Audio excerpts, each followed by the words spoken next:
Pass, and it's intercepted by the Huskers at the 25, Jay Foreman. And Foreman takes it down to the 19-yard line of Oklahoma. Another big play by the Black Shirts. Here are your hosts, Jay Foreman and Nick Steinert. Nebraska 28, Northwestern at 21. For the second straight year, the Huskers will go bowling. Welcome to it. It is the Jay Foreman Postgame Show, 93.7 Ticket and ticketfm.com. No Nick Steinert. I'm Austin Norman.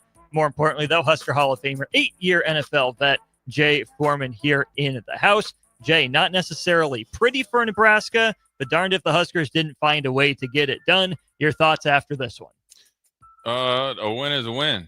I think with, Northwestern is going to make you earn it. And, they're not going to just roll over and quit when they're up by 15. And, Nebraska found a way to win.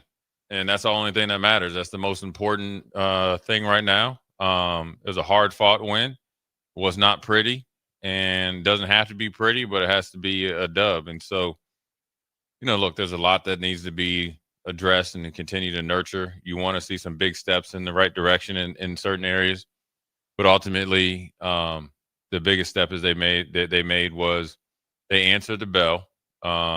They played with definitely more energy and more want to, and obviously it helps being at home, and you got to take advantage of those known factors. But more importantly, they found a way to pull it out. Now, whether it's bouncing back and getting a turnover after a quick turnover, offensively, and then Javen Wright came up big. Hey, that's what you expect. They throw, we threw them one, they threw us one, we caught it and was able to kind of drive it down, and then being able to come up big on fourth down to get it back to the offense, and then you close it out the way that most Nebraska fans, or hopefully, a high majority of Nebraska fans would like, on the ground, and essentially, the best formation in all of football is victory kneel. Nebraska got there eventually. 402-464-5685. Your thoughts, Harder Heman Jewelers text line and Honda of Lincoln hotline. Let's get to this first and foremost from Hayden watching on YouTube. Way to bounce back after last week. Much better showing today. Jay, it's much better because it's a win. Did Nebraska play better today than it did in its previous two wins, or did Nebraska just find a way to win, maybe despite playing in a very similar manner to other weeks? I think they probably played similar. This probably looks a lot like Michigan State and Maryland. There's some areas obviously I think they played better. I think more importantly, the biggest drastic difference from last week and this week, they answered the bell physically. Now they got to shore up that run defense, without a doubt. And then they got to, be able to protect the passer and do some stuff and get the continuity going. You got to tip your hat to special teams, because once again, they were able to do it. Whether you go back to look at Maryland, that special teams essentially, you don't. The reason why I think special teams, they get so much, they should get credit, right? It's almost like a bases loaded home run, or like a 3-2 count, bottom of the ninth dinger by your pinch hitter. That's a slap hitter, because, and this is not to minimize special teams, but getting kickoff returns and all that stuff for touchdowns are not like in the playbook in the game. Now you can have explosive returners and have a consistent return game like Iowa and all this other stuff, but you look at Maryland, what happened? Big return. Actually, my man Williams, earned a scholarship. Coming out of halftime,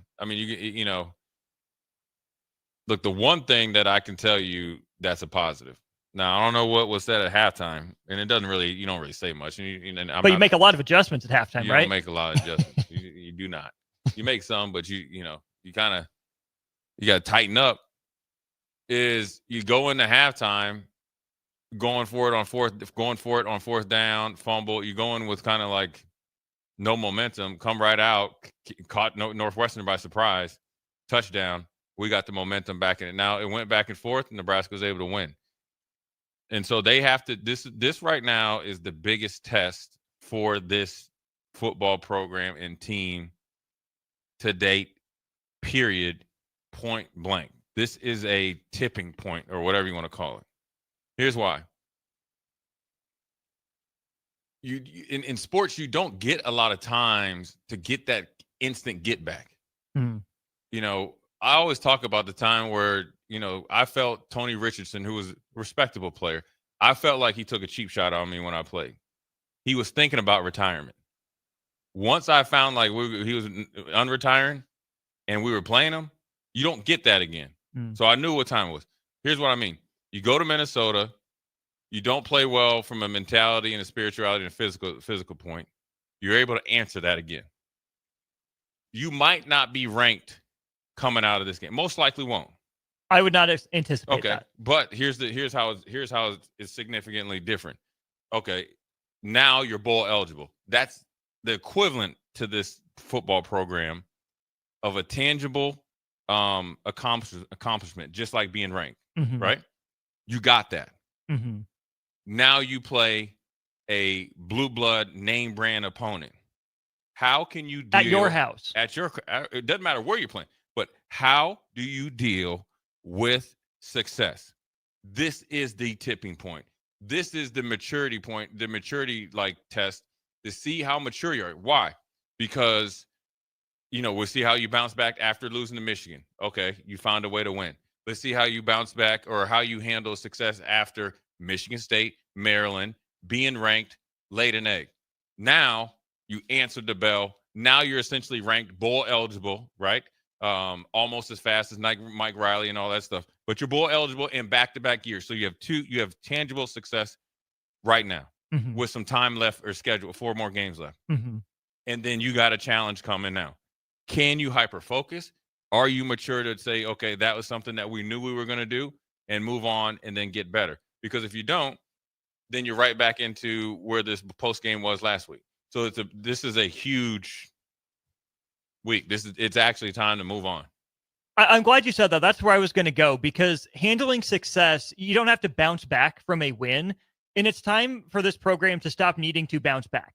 It's time to move forward, to take that next step. And Jay, that's why I think that's going to be so important to see if this program can move forward, because in 2 years at Nebraska, Matt Rule's teams are 1-7 in November.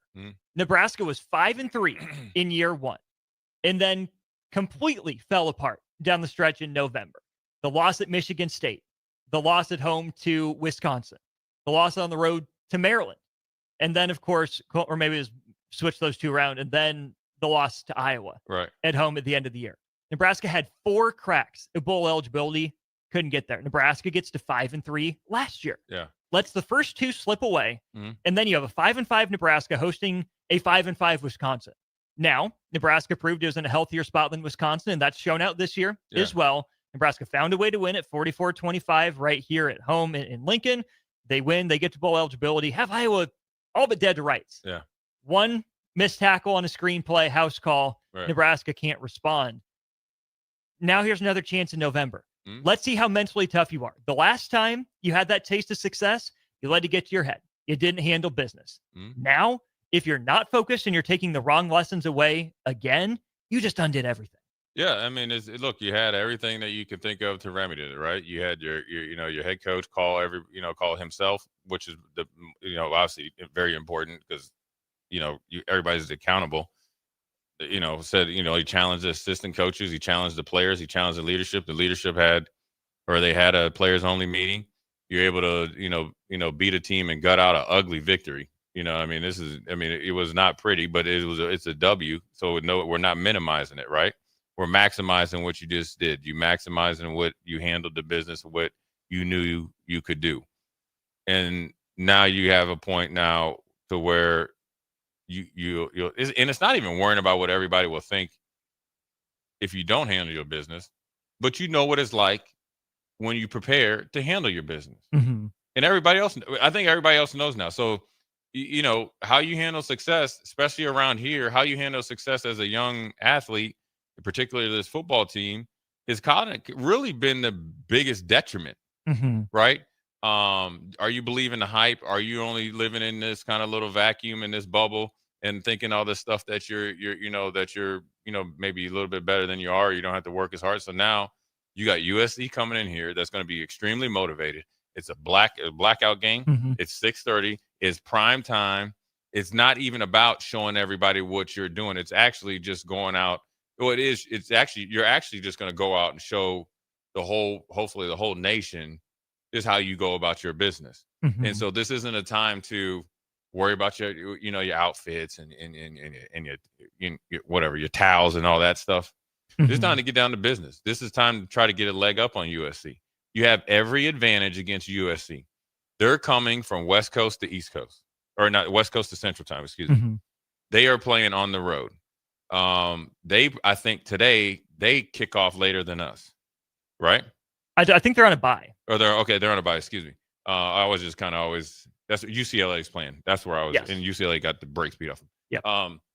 So they're on a bye. So now UCLA goes into a bye next week. Right. That's why I had it mixed up because I'm thinking how USC game, UCLA, and then obviously the bye week. So now it's also even more paramount that you're more mature. How do you make up for that lost time? Because I'm sure Lincoln Riley and coaching staff watch this game. Mm-hmm. So they're able to kind of and you do some advanced scouting and all that stuff. So it's a huge time for it. Now, sure, in the locker room, you celebrate every win, with your family and if they have girlfriends or whatever they got going on, whatever your after the game thing is. Mm-hmm. But about 10 o'clock tonight, or 8 after dinner, you got to be on the USC. Mm-hmm. That's just that's just part of playing sports. That's part of being where they are. You're bowl eligible. And I would say this. Okay, you already saw what bowl game you went to last year at 6-6, mm-hmm. right? All right. Why would you be satisfied with that? You want to go back to New York and play in the freezing cold sleet again? I'm just saying, let's really level up now. Mm-hmm. But saying it, and then the process and the actions that you have to do it, actually you have to sacrifice more now. Now you have to really hyper focus, because as much as you're gonna be focusing on USC, everybody's gonna talk about becoming bowl eligible, and that takes away from it. That's why you got to really convince your mind to keep on task and on target. Pressure is off, but pressure is still on. Pressure is off because you did the bare minimum right now. You got to a bowl game in back-to-back years. But just because maybe the public at large is letting off and everything is gravy inside that locker room, pressure still got to be on to take that next step that you're talking about. There's a lot of work to be done. Mm-hmm. I mean, if you don't see that as a player, you're looking completely the wrong way. And that's the maturity. That's dealing with success. You could, don't let. I don't know how to keep saying it. It's just you're right here, right now, in the same spot to remedy some of the things that you may have stubbed your toe on before. And it's as much as we've been in the Big Ten and the talk has been, we haven't had a good opportunity to really get ahead. This is a great opportunity to get ahead when you start looking at the dynamics around, not only next week, but the weeks after. 402-464-5685. Starter Heyman Jewelers text line, Honda of Lincoln hotline. You want to be a part of the show? Let's go there. Shock Dog 21. Gritty, not pretty. Nebraska found a way. Emmett Johnson is a dog. Props to him and his toughness. Final line for Emmett Johnson, 27 for 124. Long of 15. That averages out to 4.6 yards per carry. An early touchdown and a late touchdown. Jay, my thing all week on Old School and then again on pregame today was Nebraska needs to know who its dudes are and get them the ball. Have them on the field more often and get them the ball. The very first drive of the game, when Nebraska gets the ball, 6 carries, 38 yards, a touchdown for Emmett Johnson, 2 catches, 31 yards for Isaiah Hunter. Those guys end up leading Nebraska in yards. Emmett, again, the 27 for 124 on the ground. Isaiah Hunter, the leading receiver, 6 catches and 70 yards. We'll start with Emmett Johnson. Your reaction to his performance, how he answered the bell today. Oh, I knew he was going to answer the bell. He's been, he's probably been the best offensive player, right? I mean, most consistent when given opportunities. Yeah. Mm-hmm. I mean, he's been the best, most consistent. Well, your best player is the most consistent all year. I think he's answered the bell where people question whether he can handle the physicality. I think he upped his game. So I'm not surprised. I like it. I think he could, is definitely probably, wanting to really get back on track after, Minnesota didn't have a lot of opportunities, but I'm sure from a physicality standpoint, obviously with the pass pro and stuff like that, he wanted to represent and knows that he can, handle his business. I talked to him a little bit, and, it was a, got to get him right. Yeah. Look, he's mature. That kid's mature. Mm-hmm. He's motivated. He's extremely focused. and he's a great kid. And then, when I talked to him, I was like, I just had to kind of talk to him like we was in the locker room in the 90s. I said, at some point, I said, sometimes you just gotta just, I can't say it on air. You gotta zip up your suit and let them know who you are. So I'm happy for him, man. 2 touchdowns for Nebraska on the ground, both come by way of Emmett Johnson. People are going to want to talk about the play calling here, Jay. We have one that says it felt like at times Holgorsen would have a lobotomy after watching Johnson take the Northwestern defense's soul for a drive. Then Nebraska starts getting cute with scheme. Is Holgorsen now convinced and convicted that Emmett Johnson is a 20-plus carries per game running back? I'm sure he is. I mean, but, he's got to call the game the way he feels that, the game needs to be called. I think if there's some opportunities that were missed, people, and obviously everybody's results based, right? And, you can always say when you drop a pass or you don't complete a pass, or in some case, in this, case, there's an interception, you're like, why didn't we run the ball? Heck, we get stuffed on the run. Why don't we even pass the ball? So I think right now, you got to go back. Look, there's no question that Emmett, can handle the, tote the pill. The way they use him in their run game, he's very effective. He's more elusive than people give him credit for, so he doesn't take a lot of direct shots.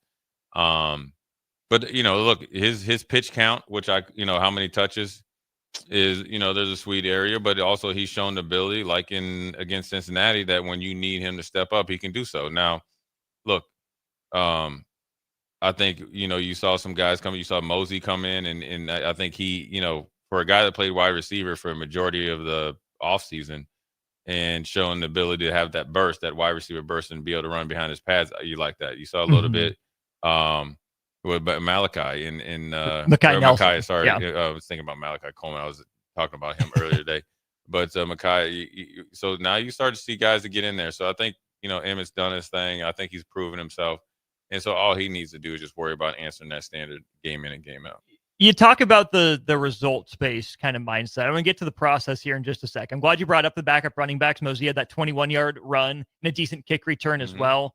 Nelson, that screen lowered that shoulder. For the home run hitter speed, dude, to lower the shoulder on the screen like that, get Nebraska back to third and manageable, that was impressive. Of course, it was Makai Nelson got whistled for the late hit, the unnecessary roughness penalty on the kickoff that almost had an unsportsmanlike on another one. Yeah. Don't mind the fire at all. No, kind of like to show some emotion might be a better way to funnel it. But on the process, Jay, on the offensive play calling, since we're there, it seemed pretty predictable when Nebraska was going to take its shots, whether they had the look or not. There's an incomplete to Dane Key when Nebraska got, I think, to its own 45 in the first half. That was Key's second target of the game. I think they threw one to Hunter at one point, and there's one other that I'm missing that I forgot to write down. Nebraska, for the most part, did a good job of getting back in rhythm, right? You mentioned the Makai Nelson screen. Even after that Javen Wright interception, sudden change is what you would call it. Nebraska took a shot, but man, it kind of felt like that would have been an opportunity for Nebraska to grind it out a little bit. Now, Hunter had a step on his guy. Yeah. Raiola just missed him a little bit, so it's there. But, man, I think if you're going to take that shot after that sudden change, even though it's never a given, kind of felt like that would be the time for Nebraska to reassert its identity on the ground. Unless, of course, as a play caller, you're thinking, yeah, they're going to load the box. They're going to make us earn it. I can get my best guy one-on-one. We'll take our chances and go from there. Yeah, I mean, it's, you complete that pass. You like it because then you're like, all right, we're putting the dagger in the heart. So, I mean, I think the process and all that, I do understand where the questions come, and the only person that can answer that is Coach Dana, and he's more than a capable play caller. The one thing I hate is that I'm sure if I was a defensive coordinator and I should have been in cover 3 and I run cover 2, whatever, I'm sure I would question it. Like that was whatever. So I don't think anybody's perfect. I think the execution needs to amp up a little bit.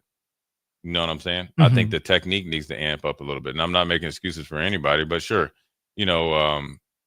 probably after you give up, the game's tied, you probably want to get back to the run game. I could probably say that, in mainly because they didn't have an answer for Emmett, and then also it kind of slows the game down a little bit, and so it's probably one of those things that I'm sure Coach Rule's in constant contact with, constant communication with his coordinators and what he wants, and kind of going through the game. I'm sure Dana's going through the game and thinking about it and all that. So It's all kind of part of the process. Now,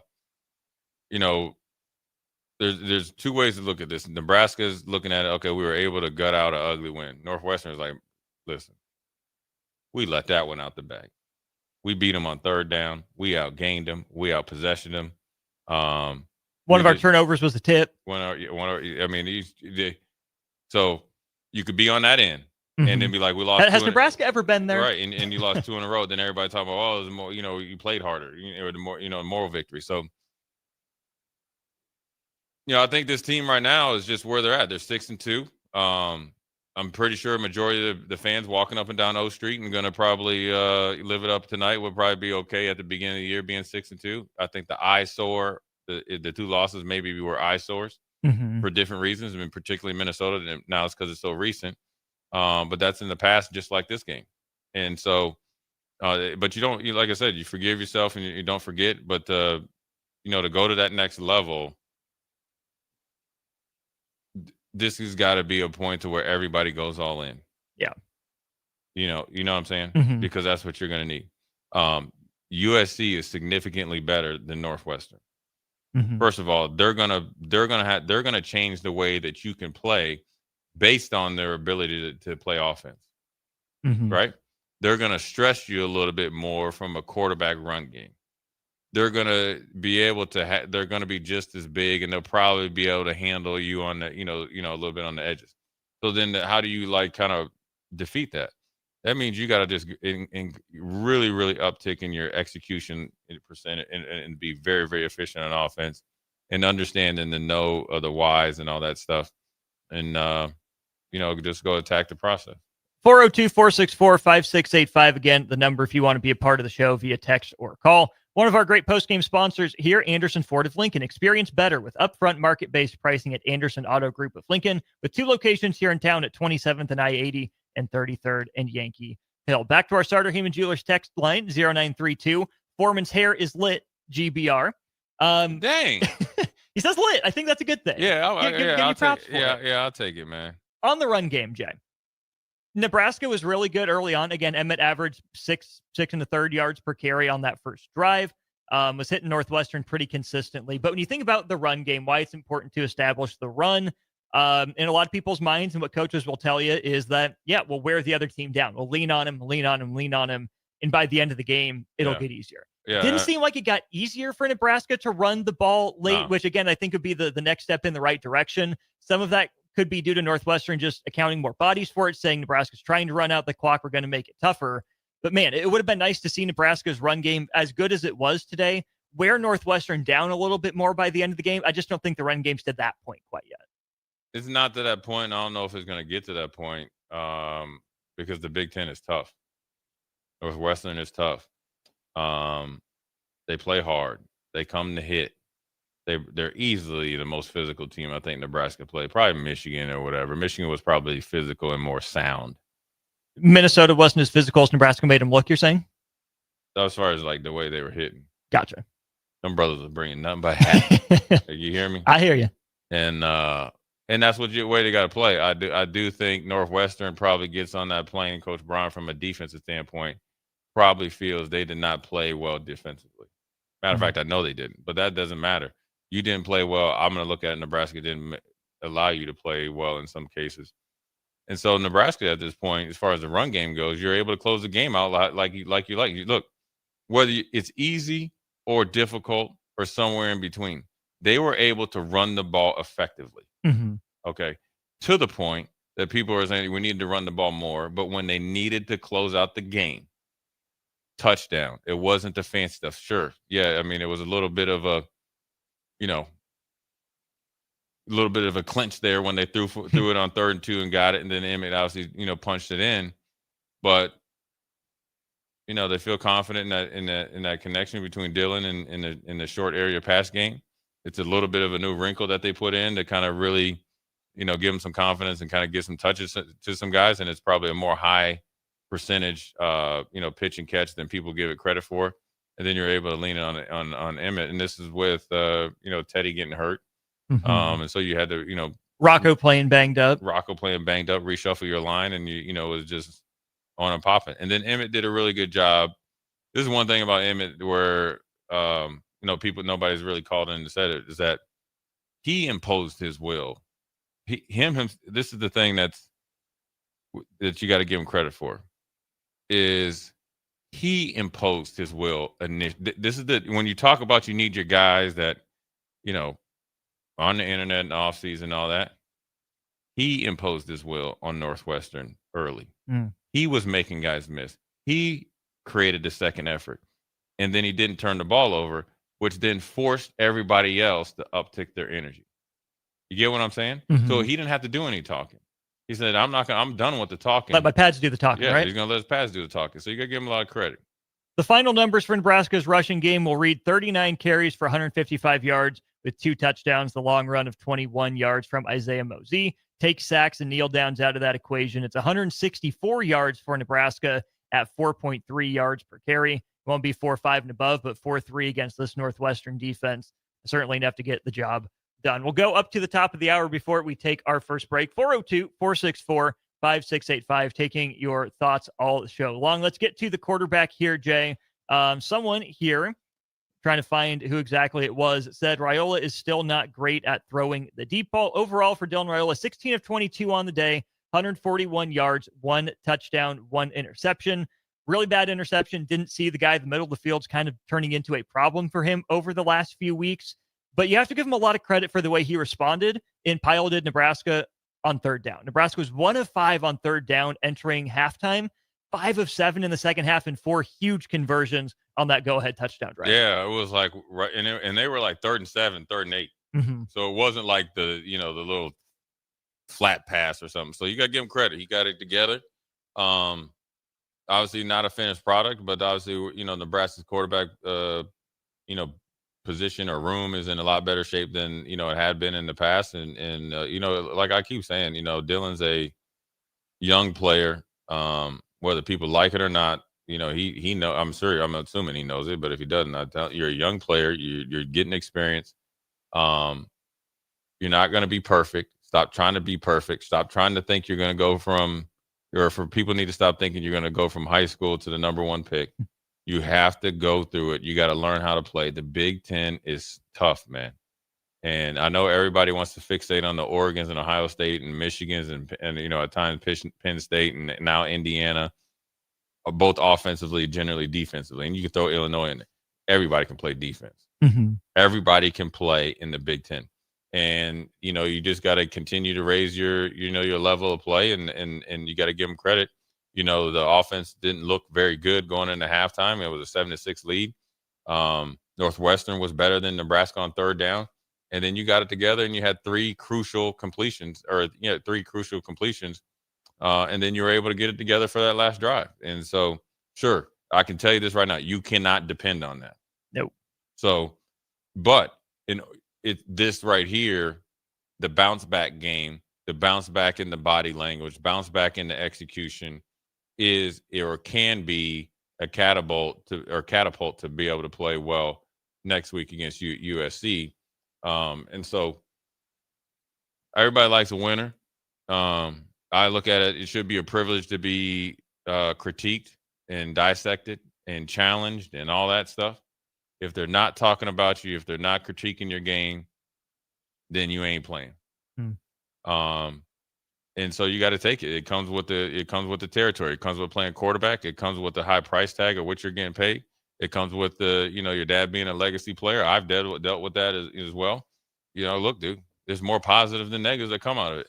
Yeah, it sucks sometimes because I know football pretty good. I don't know what they do. I'm not in the meetings. The regular 99.9% of the people that have an opinion don't really know. But that's part of the deal. So you might as well embrace it. You don't need to live and die by it, but you always got to understand it's part of the deal. When you play good, when Dylan has a good game or the offense has a good game, Dylan gets majority of the credit. When the offense doesn't play well, he gets majority of the blame. Mm-hmm. It's always somewhere in between. You're never as good as they say you are, and you're never as bad. Mm-hmm. Straight up. That's the honesty. And you never play as good as people think you do, and you never play as bad. And so now when if you can really, really focus on that, and then there's really just love the process and the details, and then really crank up your competitiveness, and really understand this is where I'm gonna, or not me. As a player, you're talking to yourself. This is where you're gonna. If I was in line, this is where I'm gonna see what's up. This is what it's all about right here. Mm-hmm. Like, this is where we're gonna see how much you want it, how much you want to compete, how much you're willing to go for it.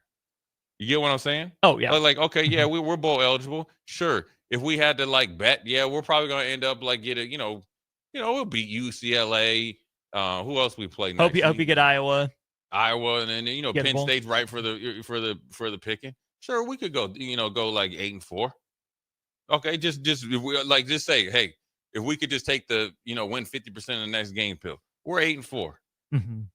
But nah, if you are about your business, let's go for it.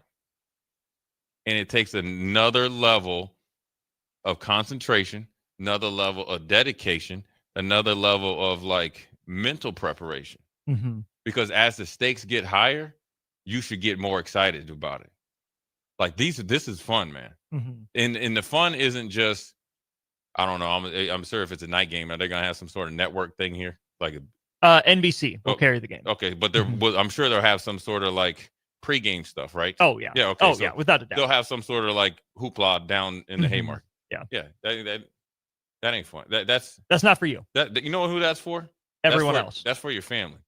Like when you have your friend come in, like my friend Jamal used to come in, and he always knew we played Colorado. He knew, or something like that. We had a big non-conference game. He coming in to hang out and do that, right? I'm over there getting my mind right. So that's what that's for. So the most important thing is like, okay, now we get to play against good competition. It's probably, considering what USC has 2 losses. They lost to Notre Dame and Michigan, right? Michigan. Yeah, right? So they have 2 losses, right? So my mindset going into this game, which actually should be part of their sorry, no, it was Notre Dame and Illinois. That's right. And that was in Illinois. In Champaign. Yeah, bounced back after getting trounced. By Indiana. Indiana. So now I'm thinking like, okay, it's winner take all. It's me or you. Who's going to look prettier for a bowl committee? Me or you? No.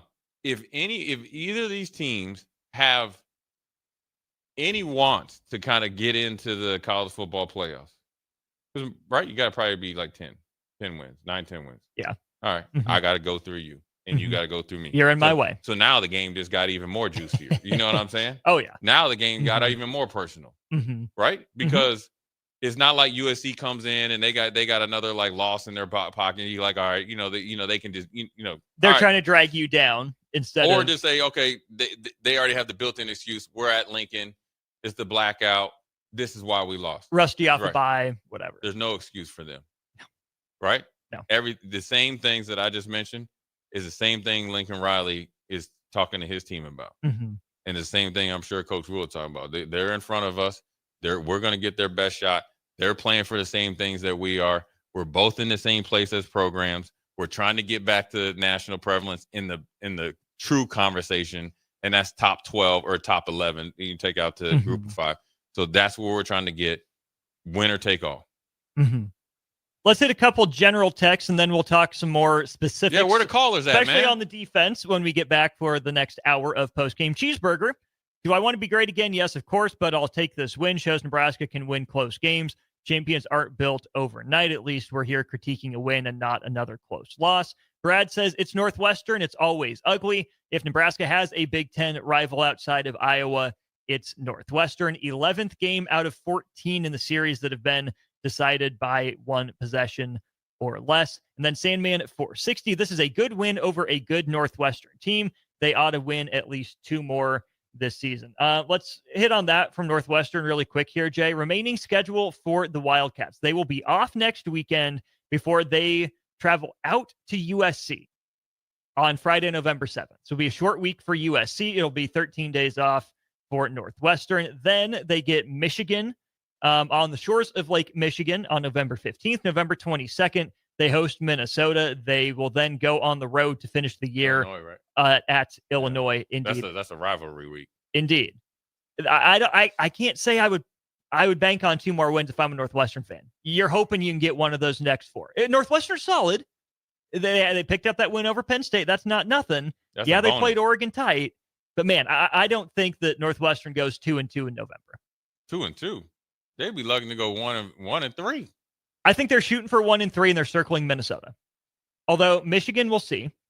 I think they feel confident going in every one of those games, and the only thing is USC, because the style that USC plays is so significantly different than what really bodes well for them. Mm-hmm. Minnesota plays their type of game. Michigan plays their type of game. Illinois plays their type of game. So, but they feel like if they can play their game, they're their kryptonite to USC. Mm-hmm. And they play if they do it right. And that's what they're going to go back to address, because I can guarantee you they're looking at Nebraska kind of like a version of USC. Mm-hmm. A lot of one back passing and all that other stuff. Mm-hmm. So they probably feel like they let one slip away, and they're trying to get the same thing to get back that I'm talking about with Nebraska, or had talked about. Appreciate everyone's comments on YouTube and Facebook. We'll get back to our Starter Heyman Jewelers text line here in just a moment. We'll take our first break of Jay Foreman Postgame, brought to you in part by Vinny Kreekak of State Farm. Protect yourself from the unexpected. Contact Vinny and his team for a personal price plan to take the guessing out of insurance. Call today at 402-474-1173. We'll be back. More Jay Foreman Postgame Show next on The Ticket. Celebrate Halloween with the Lincoln Stars a day early on Thursday, October 30th, as the Stars host the Sioux City Musketeers. Wear your favorite costume to the game, as there's a contest for both adults and kids with prizes for both age levels. Also, it's a Chuck-a-Puck night, and PBR beers are 2 for $6. It's Halloween Eve at the Icebox on Thursday, October 30th versus the Sioux City Musketeers. Get your tickets today at LincolnStars.com.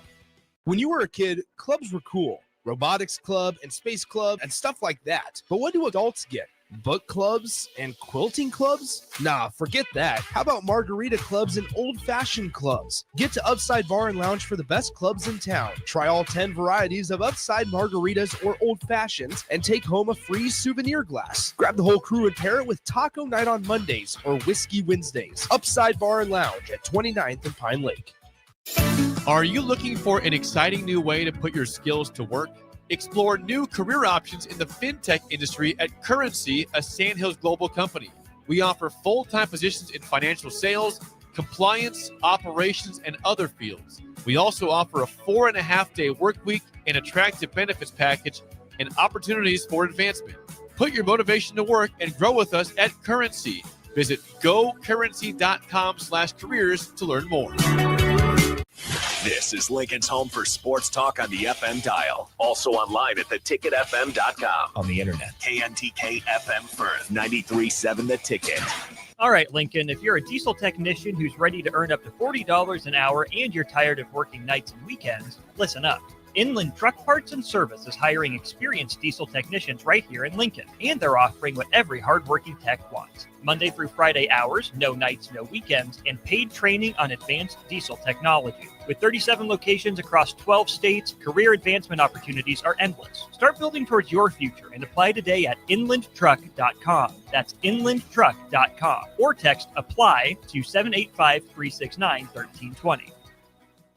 Stonebrook Exterior is your trusted partner in exterior solutions for both residential and commercial projects across Lincoln and Omaha. With over 2 decades of expertise, they deliver everything your building needs, all under one roof. From roofing and siding to gutters, wall systems, custom masonry, and metalwork, Stonebrook handles it all with precision, safety, and professionalism. Take the worry out of your exterior projects. Choose Stonebrook Exterior, where quality, safety, and service come together seamlessly. Visit StonebrookExterior.com or call 402-438-5559 to get your free quote today. Baumgart's Loyalty Shopping Event is happening today. Loyalty Rewards members can save $50 on their purchase of $200 or more. You heard that right. Spend $200 or more on any merchandise of your choosing in the store, so no gift cards, and you'll save $50 instantly. The $200 spend is pre-tax and cannot be combined with other discounts or offers. It's all happening today only. So sign up as a loyalty member and save only at your neighborhood Baumgart's. Hey there, this is Paul Scheel, owner of High Electric. I want to thank our friends and loyal customers and introduce High Electric to those looking for a new electrician. We've been serving the Lincoln and Omaha area for over 30 years, from design to install, upgrades, and repair. If you are a homeowner or a small business needing some electrical work, call us at 402-466-6606 or check us out at hyelectric.com. We look forward to hearing from you. Sometimes good people make mistakes. When you find yourself in need of an attorney, call Liberty Law Group.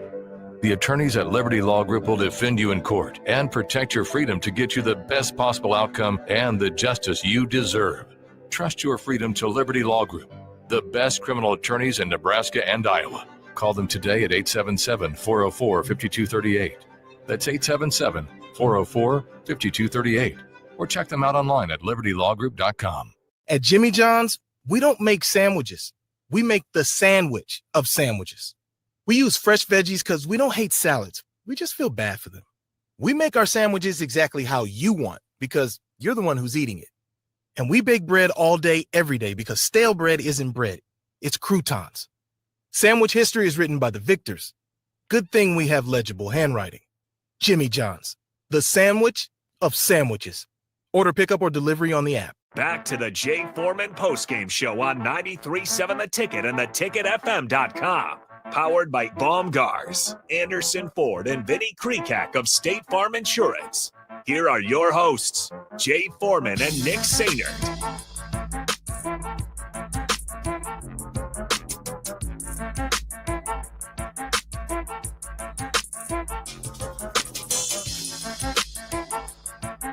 Three o'clock hour of post-game. Nebraska takes down Northwestern 28-21.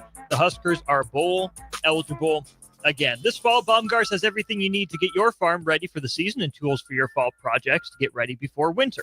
Get ready with Baumgars throughout Nebraska and in Lincoln at 56th and Cornhusker Highway. I'm Austin Norman. He is Jay Foreman. Jay, Nebraska wins another one-score game. That's been a common theme here on the text line. Yeah. I do think it's fair to say this one didn't need to be a one-score game in the end. Nebraska up 21-6. Things went sideways. Yeah, it went sideways. But one thing, listen, the best thing about this game, I just got a reminder. For the texter that texted in last week said that Nebraska wasn't going to win another game. And I ran my mouth talking about I'll shave my head. Yeah, it's lit and it ain't going nowhere. It's about to be more lit. I'm gonna tell you this right now. Grow it out. I'm growing it out like Tim Duncan. Yes, that I just got reminded. Let me tell you something. Now we're gonna have a moment of truth. Listen, you could have squeezed a cubic zirconium out of me, man. My butt was so tight when that game got caught up tight 21-21. And then we had to pick. I was like, oh, hell no. I said, what did I do? Yeah. You're scared. You're scared. I was You're nervous. I was scared. I was scared because that pressure would have been tight. But we don't got to worry about that right now. 42-76, multiple times this season, Nebraska goes up multiple scores and then blows it all away. Also, refs made horrible calls. Oh, my goodness. Let's start with the first part of that, Jay. Nebraska got up 14 against Michigan State, got up 10 against Maryland, and now 15 against Northwestern. Obviously, when you blow multiple possession leads, it's on everyone. But if you look at it, the last 3 games that Nebraska's gotten up by double digits in, is it more to do with the offense not sustaining drives, the defense not getting that one key stop to really put them away? What do you attribute Nebraska's lack of ability to consistently keep teams at arm's length to? I think it's a few things. One is learning how to close. Now, you're trying to learn how to win and how to be a winning football team. And so, I can't speak for Coach Rule, but I'm sure he had to come in and really just kind of, try to get all that like dumb plays out of it, right? The plays where you got double-digit penalties and like all that stuff, right? So that's learning, how to be a sustainable, like somewhat give yourself a winning chance. Mm-hmm. Learning how to close in the dagger in the heart is the next step, because then you have to take another step back and say, okay, what's not just what's best for me, but what's best for the team. You got to really make sure you don't hurry up. You got to play fast, but not in a hurry. What I mean is simple, example is we got this lead by 15 points by snapping the ball, let's just say with 12 in between, 12 and 8 seconds left. Well, since we got the lead, doesn't mean we start snapping it at 18 to 16. Well, in fact, you should probably start snapping it at 6 or 8. If you have a lead. Right. But I'm saying because every second counts. We got to make the simple plays. It could be, I don't know offhand. It could be like getting better to understanding how a team, in this case Northwestern or the teams that you mentioned before, will attack us being down by 2 scores. Mm-hmm. Because they'll run the same play but look for a different option based on being down by 2 scores. Then it changes your mind defensively to understand potentially as you get close to midfield, everything's 4 down territory. So the second and third down play is setting up potentially the 4th down play. Mm-hmm. So it changes how you operate offensively. You have to think, okay, we have to be even better on first down. We can't give. Okay, remember when they ran the revert, like kind of, it was a jet sweep or kind of reverse to their sideline, and we had like the Wild or Wildy, whatever his name was, 17. No, Nebraska ran it. Oh, and, yeah. And then they got the I guess there was improper movement. The abrupt movement. Yeah. Right. Essentially, you start. Essentially, it's the it's the California roll through the stop sign. Those are the things you have to make sure that you're mindful of as you're trying to really go from, in this case, a 15-point lead to potentially an 18-point lead, a 21-point lead. Mm-hmm. And then, sure, there's some questionable calls on both ends. Northwestern, I know for a fact, is thinking they didn't do enough, they didn't review of those early 4th and 1 conversions by Nebraska. Well, Northwestern also didn't give itself a chance to by blowing its challenge early. Right. But they were probably expecting, I don't know where the booth or whatever. It was awful quick, and that's what they're thinking. I heard them over there, but then, then there were some bad calls, and that Nebraska didn't go their way. Well, Marshall got away with the holding call from the first Chiefs-Eagles Super Bowl. Yeah, kind of got the guy around the hips enough, maybe to affect it. Maybe the ball was too long. I don't know. The uncalled hold on Williams-Nwaneri was really bad. Right. Nebraska got lucky that there was a conference when Dasan McCullough got blocked into the fence essentially, and then did something unsportsmanlike. Like he got both of those. Nebraska didn't create its own luck. Nebraska didn't capitalize. It went both ways. It went both ways, but also then you have the factor of the questionable pass interference call that led to Northwestern's first. So the point is you got to understand that if something like that happens, that we really got to tighten up. We can't let that uncontrollable, which is a subjective call by somebody that's not, it's a referee, lead to, 15 unanswered points. And then you have to really depend on, the next drive to win the game. On top of the special teams, obviously missed the kick and all that, and maybe it dictated the reason why Nebraska went, 4th or whatever. But more importantly, you have to appreciate your special teams for playing their part and pretty much winning the game, right? Anytime you score a special teams touchdown, they generally are the winners of the game. They are a big part of it because that's not what you are able to do 12 weeks in a row. But you also got to understand that you got to really level up and get it to where special teams can possibly be the dagger in the heart. Mm-hmm. Offense, defense is playing. Special teams makes a huge play, game, set, match. So I think it's the flip in the mindset. 9495, can you explain the abrupt movement call better? So this is from a Georgia site that wrote about this. Essentially, it's a defensive delay of game. And here's just what the article wrote. Defensive delay of game. This rule was made to combat a strategy Georgia's defensive has used frequently over the past few seasons. Once the offense comes set, defenses will suddenly shift their entire defensive line, sometimes causing the offense to false start. This abrupt movement will now be illegal under the new rule. Yeah.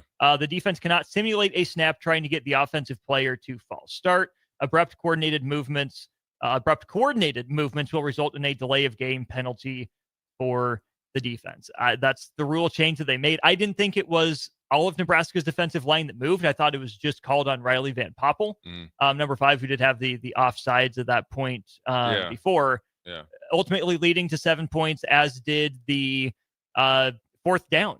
I love the decision to go for it from Northwestern. They're on 4th and 3, but man, the guy officially catches the ball at the 26 yard line, 27 yard line. They give it to him at the 25 yard line somehow.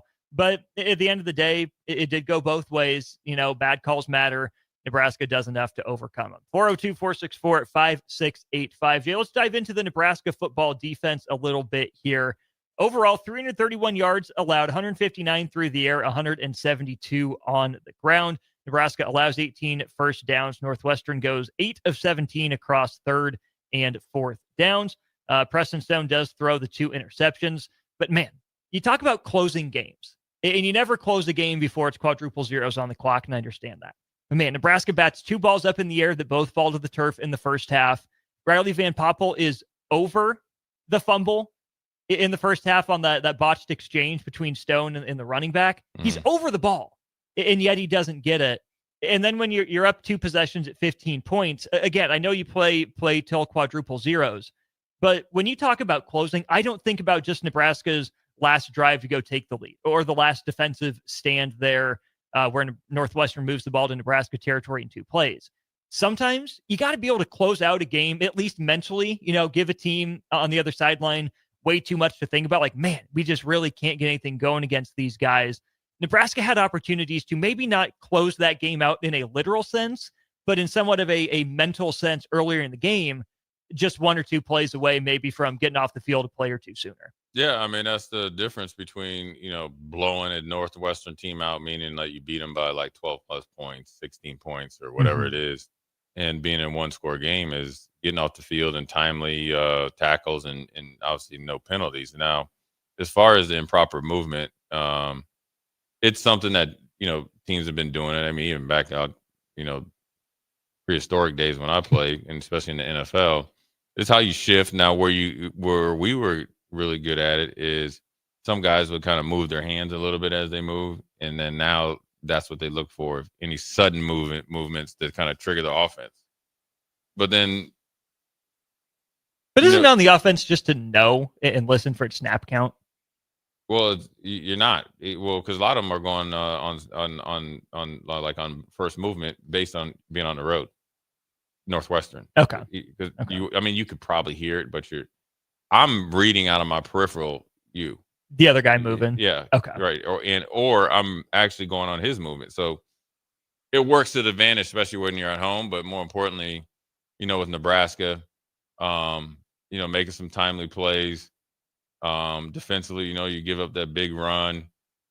Cam Linhart probably got buried trying to shove the guy into the pile. And then he kept his balance, and then he went around. Kind of looked like Houston Christian a little bit, the one they bounced outside where you have him until you don't. It wasn't a schematic thing. It wasn't even like a physicality thing. It's actually a technique thing. You could do the same thing, but you still keep your outside leverage and your eyes there, and he runs right into you. Now, what happens is he goes around. Now it looks like he can't stop the run.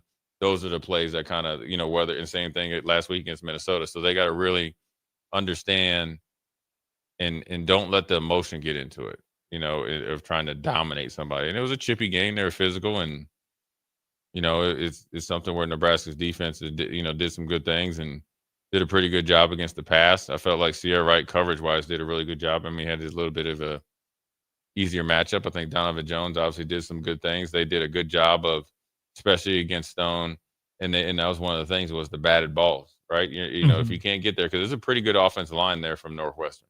I mean, as you mentioned a couple different times on Whiteboard Wednesday and Thursday. They're pretty good, man. I mean, and they know what they're doing. They're not fooled by much. They're coached very well. And so if you're not able to get to the quarterback, and you got a quarterback that's has a little bit, he doesn't have a high release or a low release. He's real medium. You can bat a lot of balls, and we got to come up with those plays, because they'll come in bunches, especially against a quarterback like that. So either way, Nebraska was able to make enough plays, and so they have to take that and then also really address some of the issues that they need to get better at. Pecan Pie on the text line: need a new defensive coordinator. That guy calls horrible games. Really? Hey, man. This dude, that's easy to say when, Coach Rule was talking about it last week. So essentially, if and I get it, whatever, but it's not going to happen. That's not the answer. John Butler didn't make Nebraska lose leverage. He's not coaching them to lose leverage. Right. So, they got stuff they got to work on. They got to continue to work at it. I don't think it's the calls. They just got to play a little bit better, and they played better today. He only allowed 21 points. They played 24 better. Last week, and they played better today. And they still got to get better at some stuff because you always are constantly chasing that rabbit. But more importantly, they did what they needed to do, and they shut the game down and got the victory. You mentioned, I think it was you in the pregame said your key was the linebacker opposite of Javen Wright, whoever that was going to be. Yeah. First of all, shout out Javen Wright for the interception there at the end to get the ball back for Nebraska. I think that's a really veteran savvy play. Kind of hid behind the umpire. Yeah. You can kind of tell where Stone was looking, and Wright was able to see Stone the whole way because he's taller than the umpire. He was in really good position. Stone never saw him. He was looking for Wild 17 over the middle there. Javen Wright was just lying in wait. Right. But, Jay, on that other linebacker position, Vincent Shavers Jr. playing with the cast, the club on one of his hands, ends up with 6 tackles on the day. What do you make of the off linebacker from Javen Wright's performance? I mean, he handled his business, and Watson Trent probably made more plays than he got his credit for. Only 1 tackle officially for 33. But I know 2 of them that was there, and they played all right.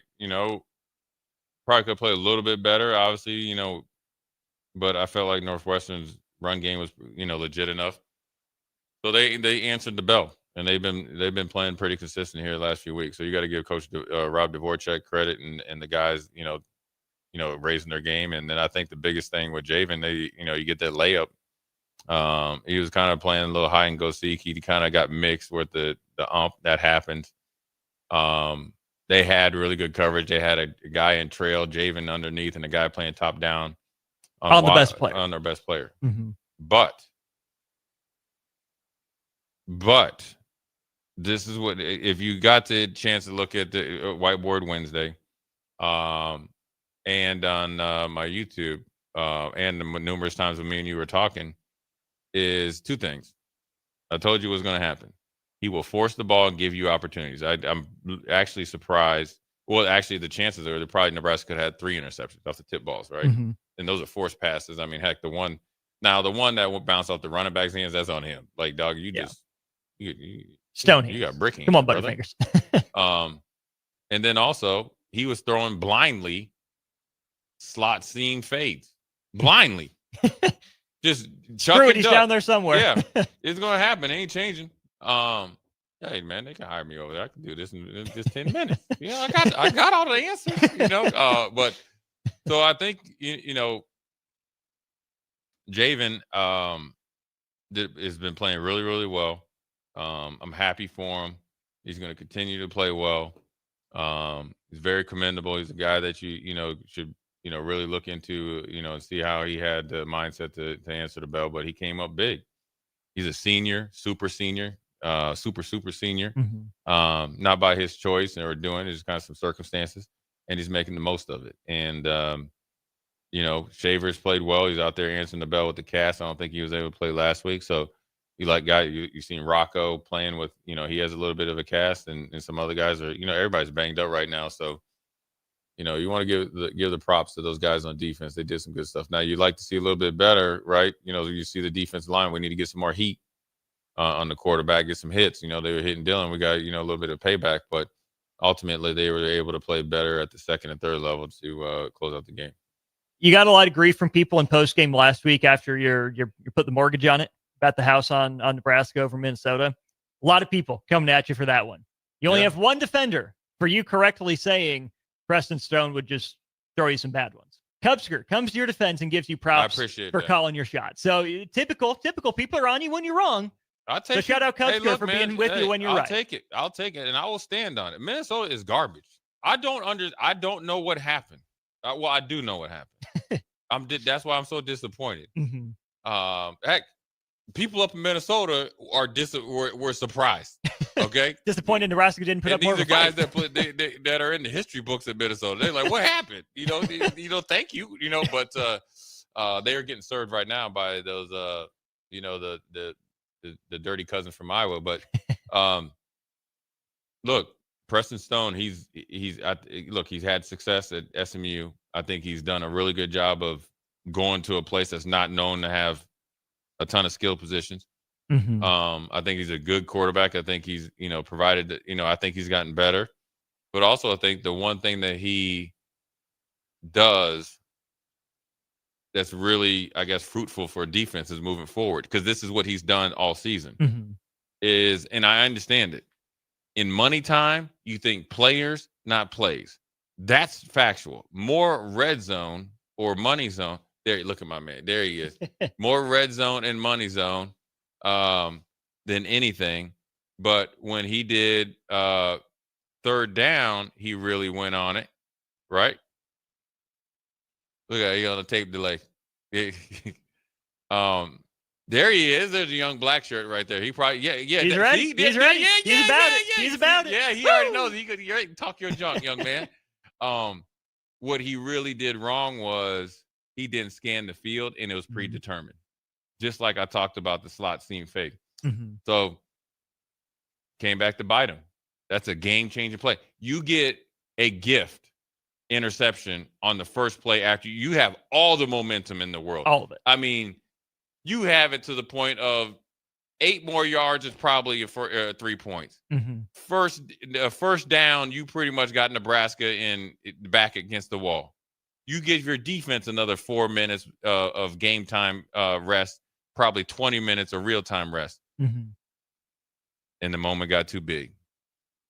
You dookie right down your leg. It got too big there. The other one that came to mind for me just on the Northwestern side of things, Jay, before we go to break, is out of nowhere, Northwestern goes 5 wide on the Donovan Jones interception. Having some success running the ball. I told you that. I thought you were talking about at the end of the game.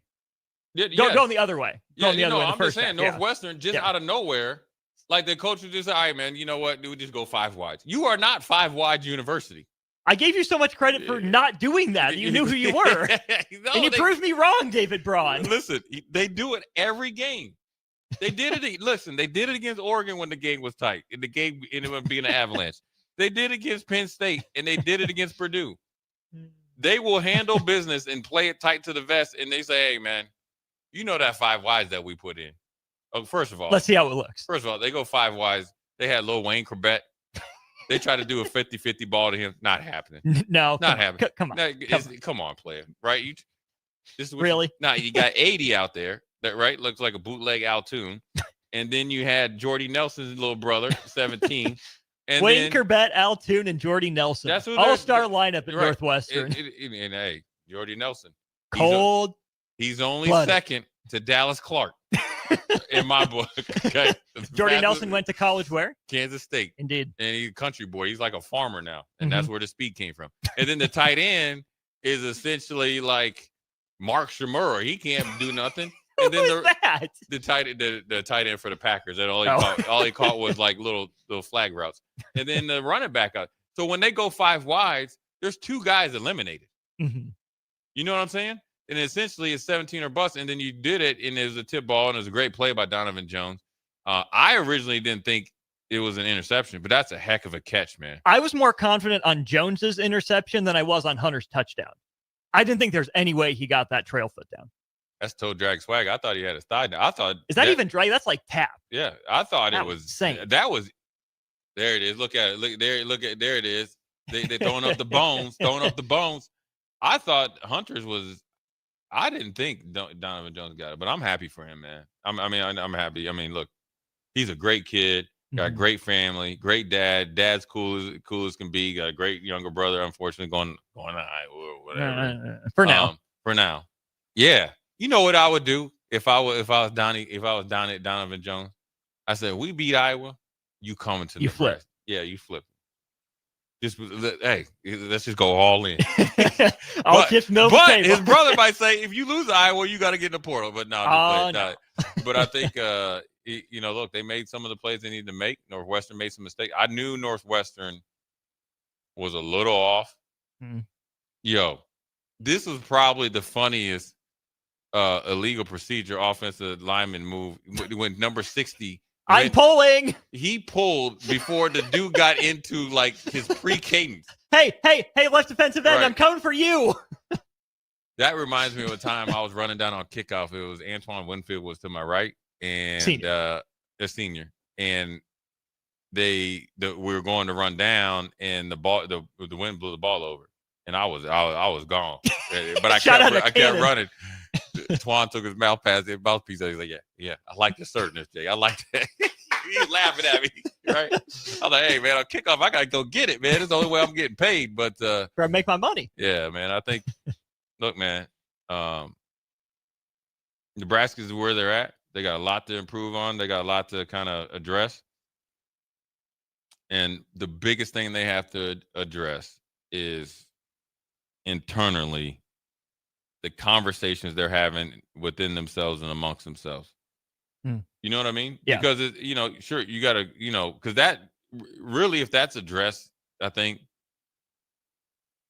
that will like flow over into like how you play and prepare. Mm-hmm. You get what I'm saying? Mm-hmm. Learning from your mistakes, understanding this is a hard season. It is a very gettable schedule. It still is. Teams, sure, they've gotten better, right? Other teams, UCLA is definitely better than when they were earlier in the season. We'll see about Penn State where they're at. Iowa's probably better offensively, it looks like, than they were earlier in the season. Mark Gronowski, by the way, has run for another touchdown. That's 11 this year, tying the quarterback record at Iowa, and the new Big Ten record for most consecutive games with a quarterback rushing touchdown. 8 games in a row he's run for. And who's the guy at Iowa that had more? Was it Banks? I would assume Banks, but I don't know that for a fact. He was a problem. Brad Banks, Heisman runner-up. Double B was a problem. But so then you look at USC. They're probably better. In their mind, they're probably a little bit lower than they expect. But I think better than last year. Better than last year. Mm-hmm. So, if you thought that you were just going to go through the season and nobody got better, then that's shame on you. So now because you feel like you've gotten better, they gotten better, but this is a very gettable schedule. So now you just got to go get it. You can go get a new car at Anderson Ford of Lincoln. Experience better with upfront market-based pricing at Anderson Auto Group of Lincoln. 2 locations here in town, 27th and I-80 and 33rd and Yankee Hill. Husker Hall of Famer Jay Foreman. I'm Austin Norman. More of the Jay Foreman postgame show next on The Ticket. Select Plumbing and Utility has been serving Lincoln and the surrounding area for 14 years, and they're not slowing down. Select Plumbing and Utility handles all your plumbing needs, from faucets and water heaters to full renovations, and they can even help with your heating and cooling needs. They're also Lincoln's underground experts, repairing and replacing broken underground water and sewer lines since day one. Contact Select Plumbing and Utility today at 402-560-6197, assuring excellence in every situation, opportunity, and challenge. That's 402-560-6197. I can't believe I just scratched that car. Find my insurance card. Dude, what do you have in this glove box? Ew, are these socks dirty? Oh, forget about the socks. I need my insurance card. Just pull it up on the State Farm mobile app. But I can do that? Oh, hey, I can do that. Yep, it's called service. I can file a claim on here too? Yeah, it's called service. Whoa, I can call my agent too? It's called service. Call your local State Farm agent, Vinny Krikak, today at 402-474-1173. Nutrition Authority invites you to check out Renew PM, the ultimate nighttime recovery formula. Fall asleep faster, stay asleep longer, and wake up refreshed. Renew PM can only be found at Nutrition Authority, the home of better than internet pricing. Own the night with Renew PM. For store info, visit mynutritionauthority.com. Schaefer's is celebrating its 79th anniversary with special rebates, financing, savings, and free delivery store-wide. Update your home with innovative Samsung appliances and save up to an additional $900 with rebates. Samsung Innovation saves you energy and time with easy-to-connect appliance technology. Plus, during Schaefer's anniversary, get free delivery on your appliance purchase. So hurry in during Schaefer's 79th anniversary event, going on now. Celebrate Halloween with the Lincoln Stars a day early on Thursday, October 30th, as the Stars host the Sioux City Musketeers. Wear your favorite costume to the game, as there's a contest for both adults and kids with prizes for both age levels. Also, it's a Chuck-a-Puck night, and PBR beers are 2 for $6. It's Halloween Eve at the Icebox on Thursday, October 30th versus the Sioux City Musketeers. Get your tickets today at LincolnStars.com.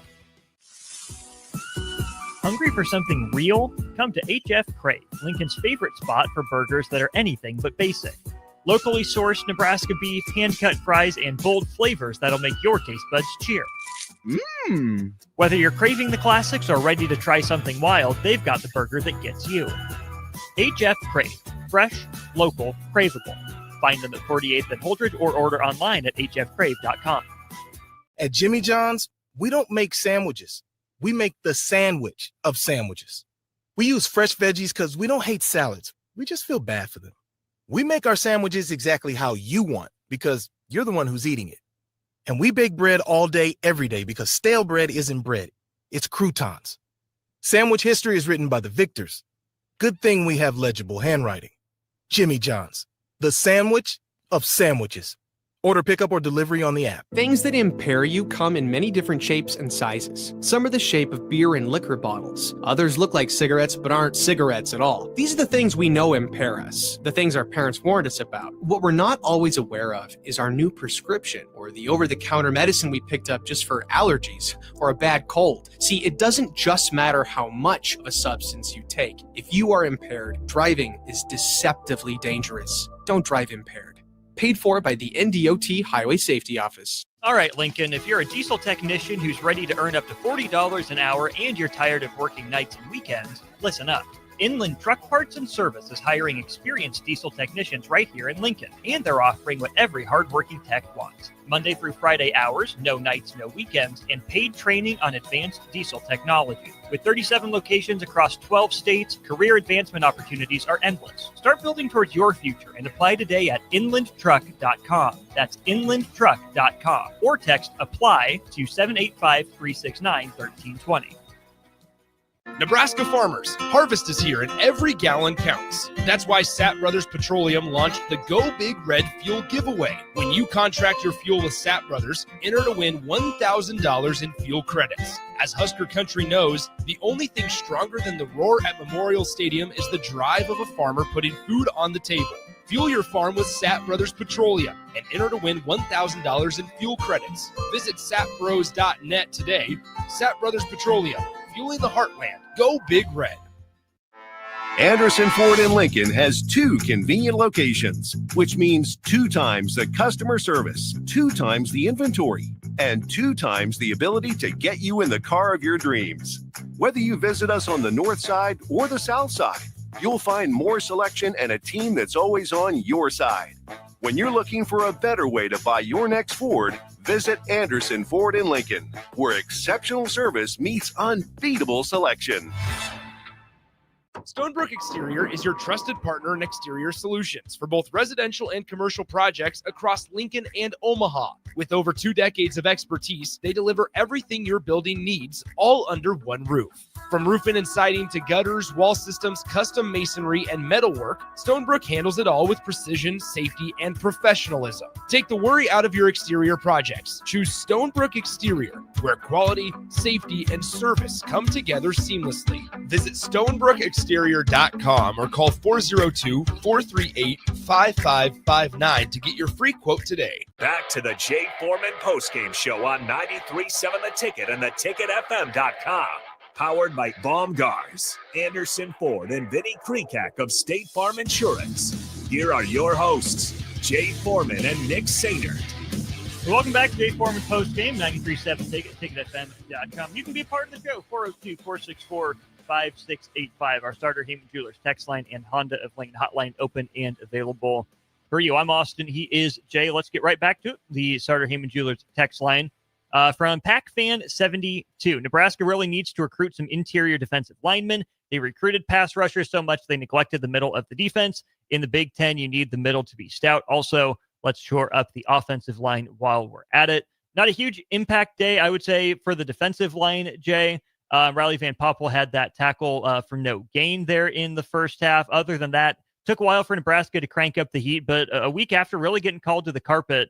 Not a perfect game for the Nebraska football offensive line, but I believe it was only the 1 sack allowed in the first half. 4 tackles for loss for Northwestern, not great. One of them on the perimeter on the Hunter jet sweep. Not perfect, but I thought the offensive line at least wasn't a negative for Nebraska today. No, I think they played obviously better than last week. I mean, they ran the ball at that clip that they ran it with Emmett, and Nelson and Mosley, you got to give them credit that they played better. There was a couple times. I mean, Dylan got hit a couple times. Free runner one time, got sacked in another. But it definitely wasn't a glaring weakness as it was against Minnesota. So you got to give them credit where credit's due. They took a lot of heat after last week. Coach Donnie went back to work. The players went back to work. They faced some injury issues. Obviously, I don't know if they knew right away if Rocco was ever going to be able to play. So you're missing some continuity. And then I think Gunnar Gutula is out or was out because he didn't play because Teddy started, right? Yeah. Then he goes down, and then they were able to. Gutula did end up playing, I believe. He's going through warm-ups at least, but Prohaska was in until he went down, and that was Canuck. Yeah, so then, now you got backups in, and they stepped up to play good, or play well enough to win. So it wasn't perfect, but it definitely wasn't. It was definitely a step in the right direction in a positive way for compared to last week and week before that. Newt on the Sartor Heyman Jewelers text line. What do you think about getting a little play action in? Let me go first on this one, Jay, because I texted you and Nick this first quarter, second quarter. Nebraska's under center run game, especially between the 20s, has been pretty good, all things considered. Seems like they've had some success. And this was one of the things that some national commenters were bringing up about the Chiefs, is that in the NFL, it's hard to run the RPO stuff for a long time. Andy Reid was one of the guys kind of on the forefront of that. And we have a guy like Patrick Mahomes that makes the checks, and Dylan Raiola, who you trust to make the checks. You get why you do it. Mm-hmm. But I really thought Nebraska's run game really all year looked better and more consistent when Nebraska lined up under center. Not the stuff Minnesota did last week with a fullback or anything like that. Yeah. But I think that would open up maybe some avenues for Nebraska if they would go under center more. Of course, it's what's still uncomfortable with, what are the receivers comfortable with, the offensive line as well.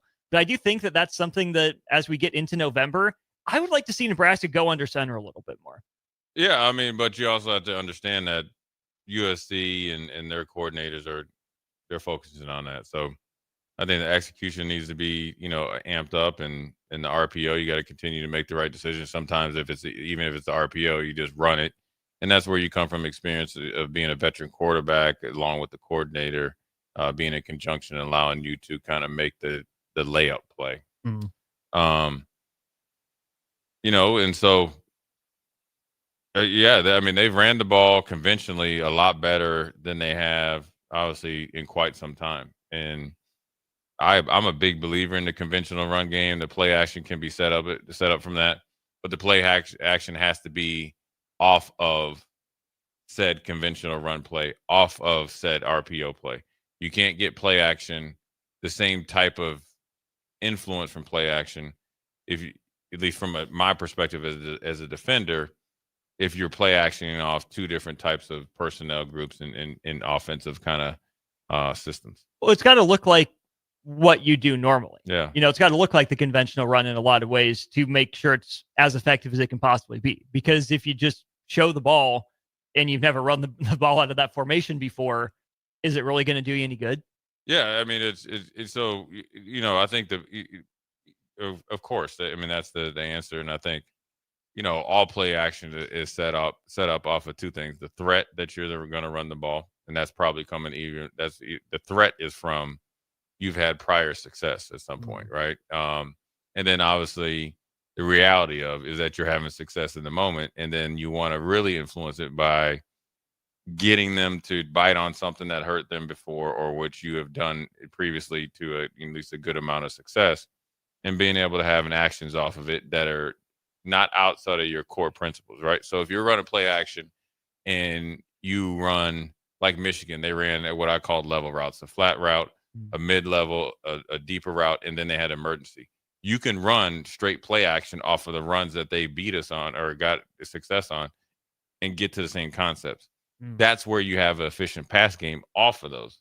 That's where you have explosive plays that might generally hit, say in this case, when they did the half waggles and rollouts or bootlegs for Michigan on the outside third, where you can get the same success in the middle third. And so Nebraska's just got to pair that together a little bit better, but it's all set up by the run. Again, if you look at the running stats for Nebraska, Emmett Johnson leads the way, 27 carries, 124 yards. That's 4.6 per carry, long of 15. Isaiah Mosey, 3 carries for 28 yards and a long of 21. Let's touch on Ja'Cory Barney Jr. a little bit here, Jay. 3 rushing attempts is what he's credited with. One of them goes for 7 yards, and then the other 2 for a combined 1 yard. He also ends the game with 3 catches on 3 targets. Only 61 snaps, not a huge number in this game. Ja'Cory Barney Jr. ends the game with 6 touches. Matt Rule was asked specifically about getting Ja'Cory Barney Jr. the ball on Monday, right? Does Nebraska need to make a more concerted effort to do it? Did you like how Nebraska went about getting Ja'Cory Barney Jr. involved in this game? I don't necessarily worry about that because I think teams are more aware of him. So he's not going to get as many opportunities. I think you're seeing the emergence of 2 players that directly and indirectly take the targets away from him on top of Barney's presence based off what he did last year. Is the emergence of Emmett Johnson and his ability to carry the load, and then Hunter with his ability to be either a big play, quick strike, or be the possession receiver, physicality receiver. So if I'm not rolling the defense to a slot receiver or close to the line receiving threat, I got you. On the outside, I can't handle that. I got to worry about Barney and Emmett. So I think it's a little bit of circumstantial. For sure, they can find ways to get them schemed up. But then, But you need to. No, that's what I was about to say. It's like Northwestern when I said when they get number 2 or 3 receiver, or they're going to like just blind seam fake. They ain't hit it all year, but they're going to do it every single game. So I don't think you need to come into it and say, hey, we need to get him 6-7 touches. I think it always ends up working itself out. The more you put in, there might be a game where you got to throw a lot of blocks and all that. Then look, like Dan Key went, I think he didn't have any catches last game. Had a couple, had the big one. Big ones. Big one, or there's the big one where if number 8, now this goes back to like when I talk about PJ Fleck in that magical year, the outside linebacker in cover 3, I would keep talking about, listen, homeboy, PJ Fleck needs to send you some late NIL money. You missed the layup tackle, cover 3. Northwestern number 18. Had him dead to rights. Nebraska would probably have to make a huge decision, 4th and 2 or 3. Even if they get the field goal, it probably gives Northwestern a little bit more or less pressure to get the field goal to tie to go into overtime. Yeah, they're feeling, man, we held up. We held up. We got time off the clock and all that, because Nebraska was able to get to another couple minutes. Yeah, another couple minutes, another 4 down territory. Northwestern could have probably squeezed 2 possessions out of it, depending on, the run pass ratio.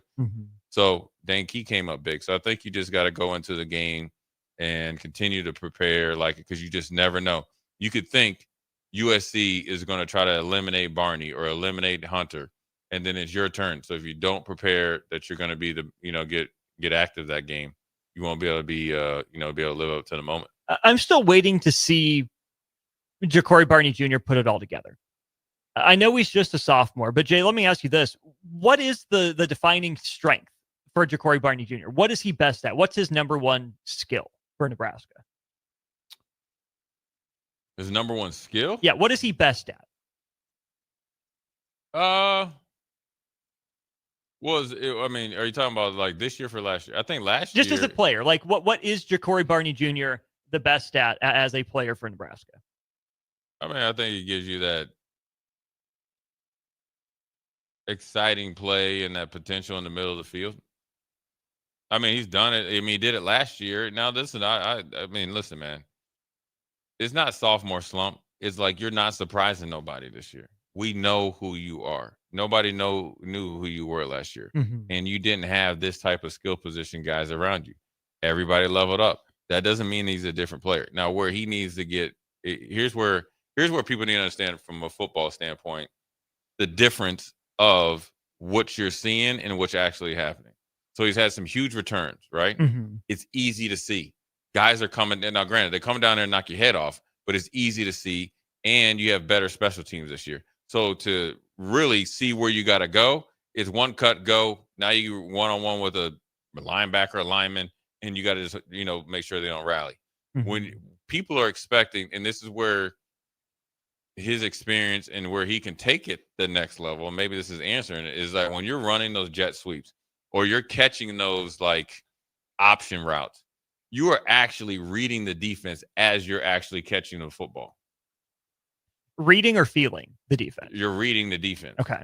Because you have to read. Well, first of all, feeling is where you're feeling the defender of. Reading the defense, you better know exactly where they're going, or you're going to get put to sleep. Which, that sideline hit. Hey. Oh, boy. That's what I'm talking about right there. That's exact. But, hey, he jumped right up. Right back up. Tough. So what I mean by reading the defense, right, is you're going to have your pre-snap read, whatever it is, 4-2 or whatever. Okay, you're feeling how he's playing you. But you have to read how they are playing, because what they're playing pre-snap, if it's a good defense, is not where they're playing post-snap or whatever. So now you read it, because that's gonna change how you make the next guy miss. There's an old saying: if you're really good, about it, or about playing an offensive position, or an offensive skill position, you're not worried about the first defender. You're thinking about the second and third. He's got to learn how to read the defense and the defenders on the move. It comes from film study. Case in point, here's an example. So if Levante David is to your side and you're catching the same route versus Jay Foreman is to your side against the same route as the second, level defender, how you go about after catching it is a lot different. And how you're going to make Austin miss that he felt where you're at. On the third levels, I'm coming down from safety. Listen, if Ray Lewis is inside, I got to make sure that I'm, essentially pressuring Ray Lewis. Then I got to make you miss. Right?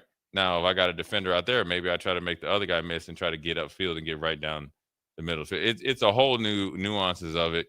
Sure, you can do some stuff and scheme him up and all that, but are you taking away from the principles of your game plan that you came in to do the most important thing, to win the game? And that's what this is what happens. As much as, Lane Kiffin said this week, this is what happens when you win. Florida's, coming around Ole Miss, and same thing with Penn State with Matt Rule. It's also what happens when you get better players around you. I'm still waiting for that moment for it to click for Ja'Cory Barney Jr., because I don't think we've seen his physical traits on full display. I think he's quicker than he's shown. I think he is able to make more guys miss than he's shown, and he's probably faster than he's shown. But man, Jay, just seems like more than anyone on the team, maybe it's because of his size, maybe it's because he's still learning to read the defense or whatever. It feels like you said to start your answer, explosive play potential. Yeah. He's one tackle, he's one arm tackle, he's one shoestring tackle away from making something happen. I know there's a lot of traffic in the middle of the field, but man, he either falls down or loses his feet or just gets tripped up so often. And again, good player. In there, Austin. Good player. I like him, but to me, he's 2B for Nebraska right now. And Isaiah Hunter's my number one. I probably trust Dane Key a little bit more with the consistency. I love Ja'Cory's toughness. That's certainly been on display over the course of the last few years. But I'm less aboard you have to scheme Ja'Cory Barney touches, because he has yet to do something like stick his foot in the ground, go outrun a guy and make his ankle or angle look wrong like an Isaiah Hunter. I'm just waiting for that because I want to believe it's in there. I just don't think we've seen it yet for whatever reason. Yeah, and some of that's what they need him to do, what he has to do. Some of it's he's learning. I mean, it is a learned trait. Sure. I always talk about Peerless Price was a teammate of mine in Buffalo, and he always had talent. He was kind of like a little bit like Barney. He was bigger than Barney, obviously, but it was Peerless really went to the next level when Charlie Joyner taught him how to run after the catch. And I'm telling you, when I watched him one day in Peerless, he's like, it was the simplest thing. I'm telling you, and then he's just he went on that 3 or 4 year run when he was really performing at top level, and he was murdering defensive backs. Eric Moulds was killing defensive backs. And so I think it's just Ja'Cory's just got to, continue to work on his craft, work at it. And you know what? Look, when you had some success as a freshman, people are gunning for you. They've gotten better scheming around you or towards you. And then you got to do the same. So look at it as a positive. This fall, Baumgars has everything you need to get your farm ready for the season and tools for your fall projects to get ready before winter. Get ready with Baumgars throughout Nebraska and in Lincoln at 56th and Cornhusker Highway. One segment to go on Jay Foreman Postgame. Husker After Party will come up after that. We'll wrap things up for the first half of our postgame. Don't forget, you can keep your thoughts rolling in all show long. 402-464-5685. Text or call. We'll hear more from you as we continue. I can't believe I just scratched that car. Find my insurance card. Dude, what do you have in this glove box? Ew, are these socks dirty? Forget about the socks. I need my insurance card. Just pull it up on the State Farm mobile app. But I can do that? Oh, hey, I can do that. Yep, it's called service. I can file a claim on here, too? Yeah, it's called service. Whoa, I can call my agent, too? It's called service. Call your local State Farm agent, Vinny Krikak, today at 402-474-1173. All right, Lincoln, if you're a diesel technician who's ready to earn up to $40 an hour and you're tired of working nights and weekends, listen up.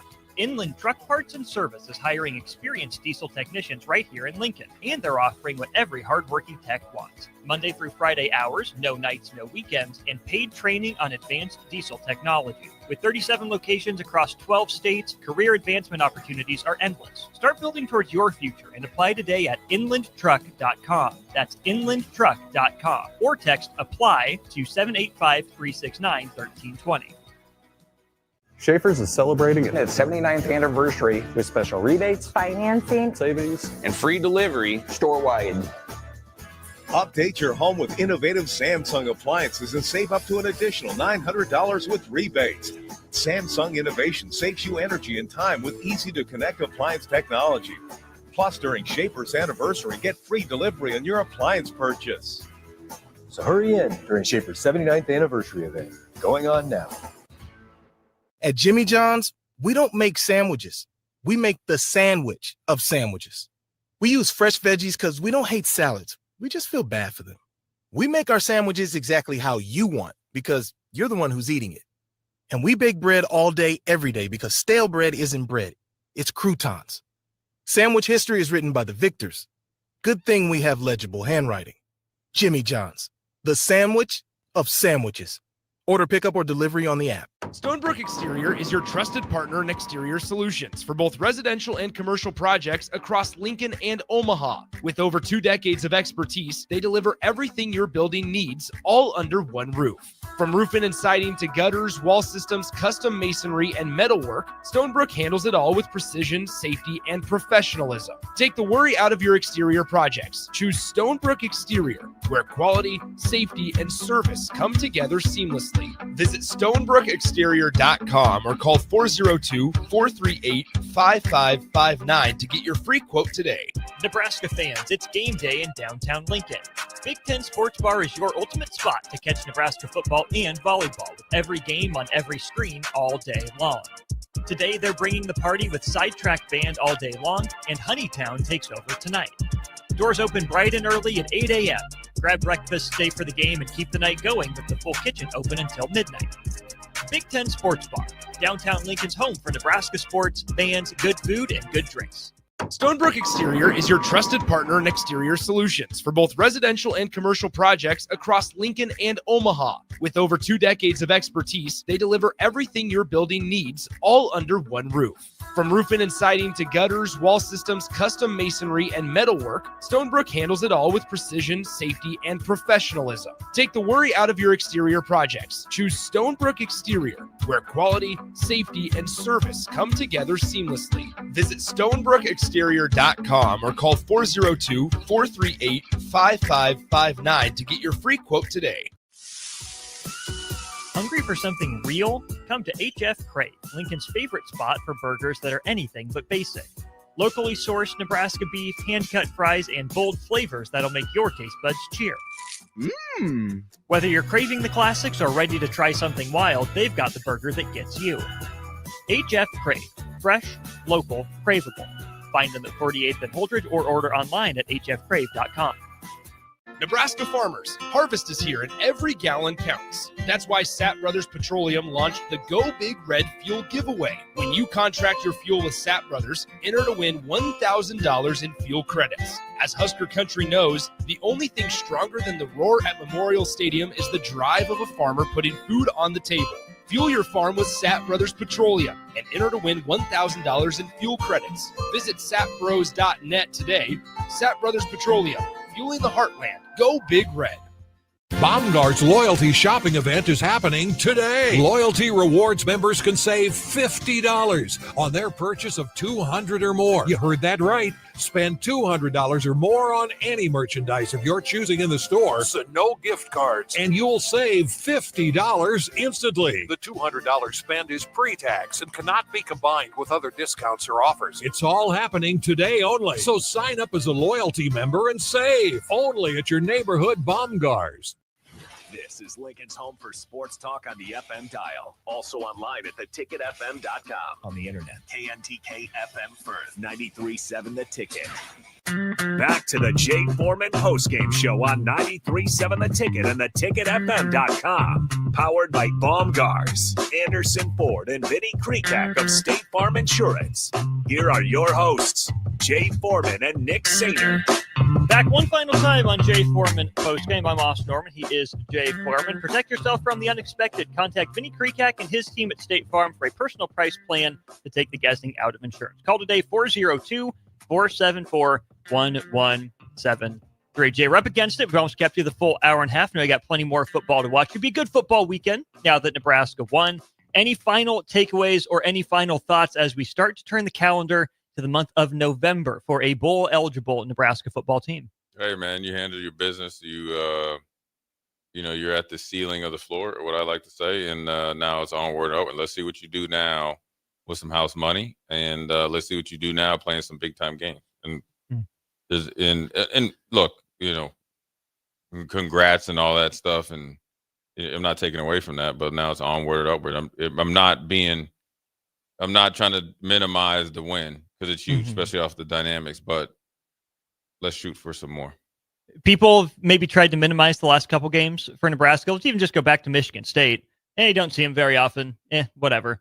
Maryland, you don't see them very often. They're new to the Big Ten too. So be it. Oh, it's just Minnesota. It's a weird Friday night game. So be it. And why didn't Nebraska blow out Northwestern by 20? Number one, disagree with all those takes. They're all important games, especially in the Big Ten. But number two, if you're going to be one of those people saying that, you have no excuses for any of these four not to be a big game. USC, helmet matchup, you might consider it, right? Comes to town.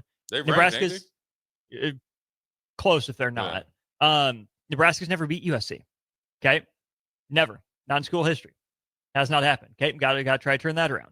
Then you get to go play in the Rose Bowl, place Nebraska hasn't been very often. That'll be a interesting game just because you're at the Rose Bowl. Place the program hasn't been very often. Go out to Penn State with a better opportunity now than you thought you would have had before the year. Another big stadium. Then Iowa comes to town. There's not a non-big game left on the schedule by any stretch of the imagination. Yeah, there's no excuses from that. Look, this is it. This is exactly what you come to Nebraska for. You got the whole night game thing and all the, I don't want to hear no excuse about what time the game is. It's going to probably be cold. Everything's set up for you. You got to handle business. Then you got to handle UCLA. Get a little bit of bye week. Go out to Happy Valley. And then you get Iowa hatred going on. Look, you got a bunch of get-back games. Get back. Get your lick back. And USC, UCLA, and Iowa are all games you feel like last year you lost the game. You let them slip through your hands. Now you get a chance to remedy that. So it's a great opportunity. So congrats to them. Onward, upward. It's on to the USC Fighting Trojans. The men of Troy. Scaper on our Sartor Heyman Jewelers text line. Can we be happy that we're bowling and winning? GBR. Yeah, you should be. But not satisfied. No. Why would you? No. Happy, not satisfied. Yeah, happy. Or, just content or whatever you want to call it. I wouldn't say content. Well, yeah, Still more to do. Content to me is I am happy. To me, content is I'm good. Remiss to me is your version of content is just like, it's just okay being okay. I'm happy that you won it. I'm not joyful. It is what we should do and what we have to do. And what we got to do is we got to go. It's better watching college football after Nebraska wins, boy. You can stick your chest out a little bit. Enjoy the rest of your night watching football. Yeah, because I know the Canes play because my dad's down there. So I'm definitely going to hit him up with some texts. Who the Canes got tonight? I don't know, but I would talk to plenty of cash, though, just because Nebraska was able to win. Miami, Stanford. Oh yeah, they better How not. about that Yeah, one? they did the battle. Hey, two of my schools battling the smart kids. So hopefully they go 2-0. Miami by Yeah. 30.5 is the line right now. They ain't getting that, but I hope they win. Hope you guys enjoyed the victory. Hope the team is enjoying it. Onward or upward. You only got 4 more hours. And then it's on the That USC. is on the USC. Inside the Huddle tomorrow morning? Inside the Huddle tomorrow morning, and also we're back on it with Old School, man. Appreciate you guys listening. For my man Austin sitting in for Nick, Jay Foreman Postgame Show. We'll holler at you next week.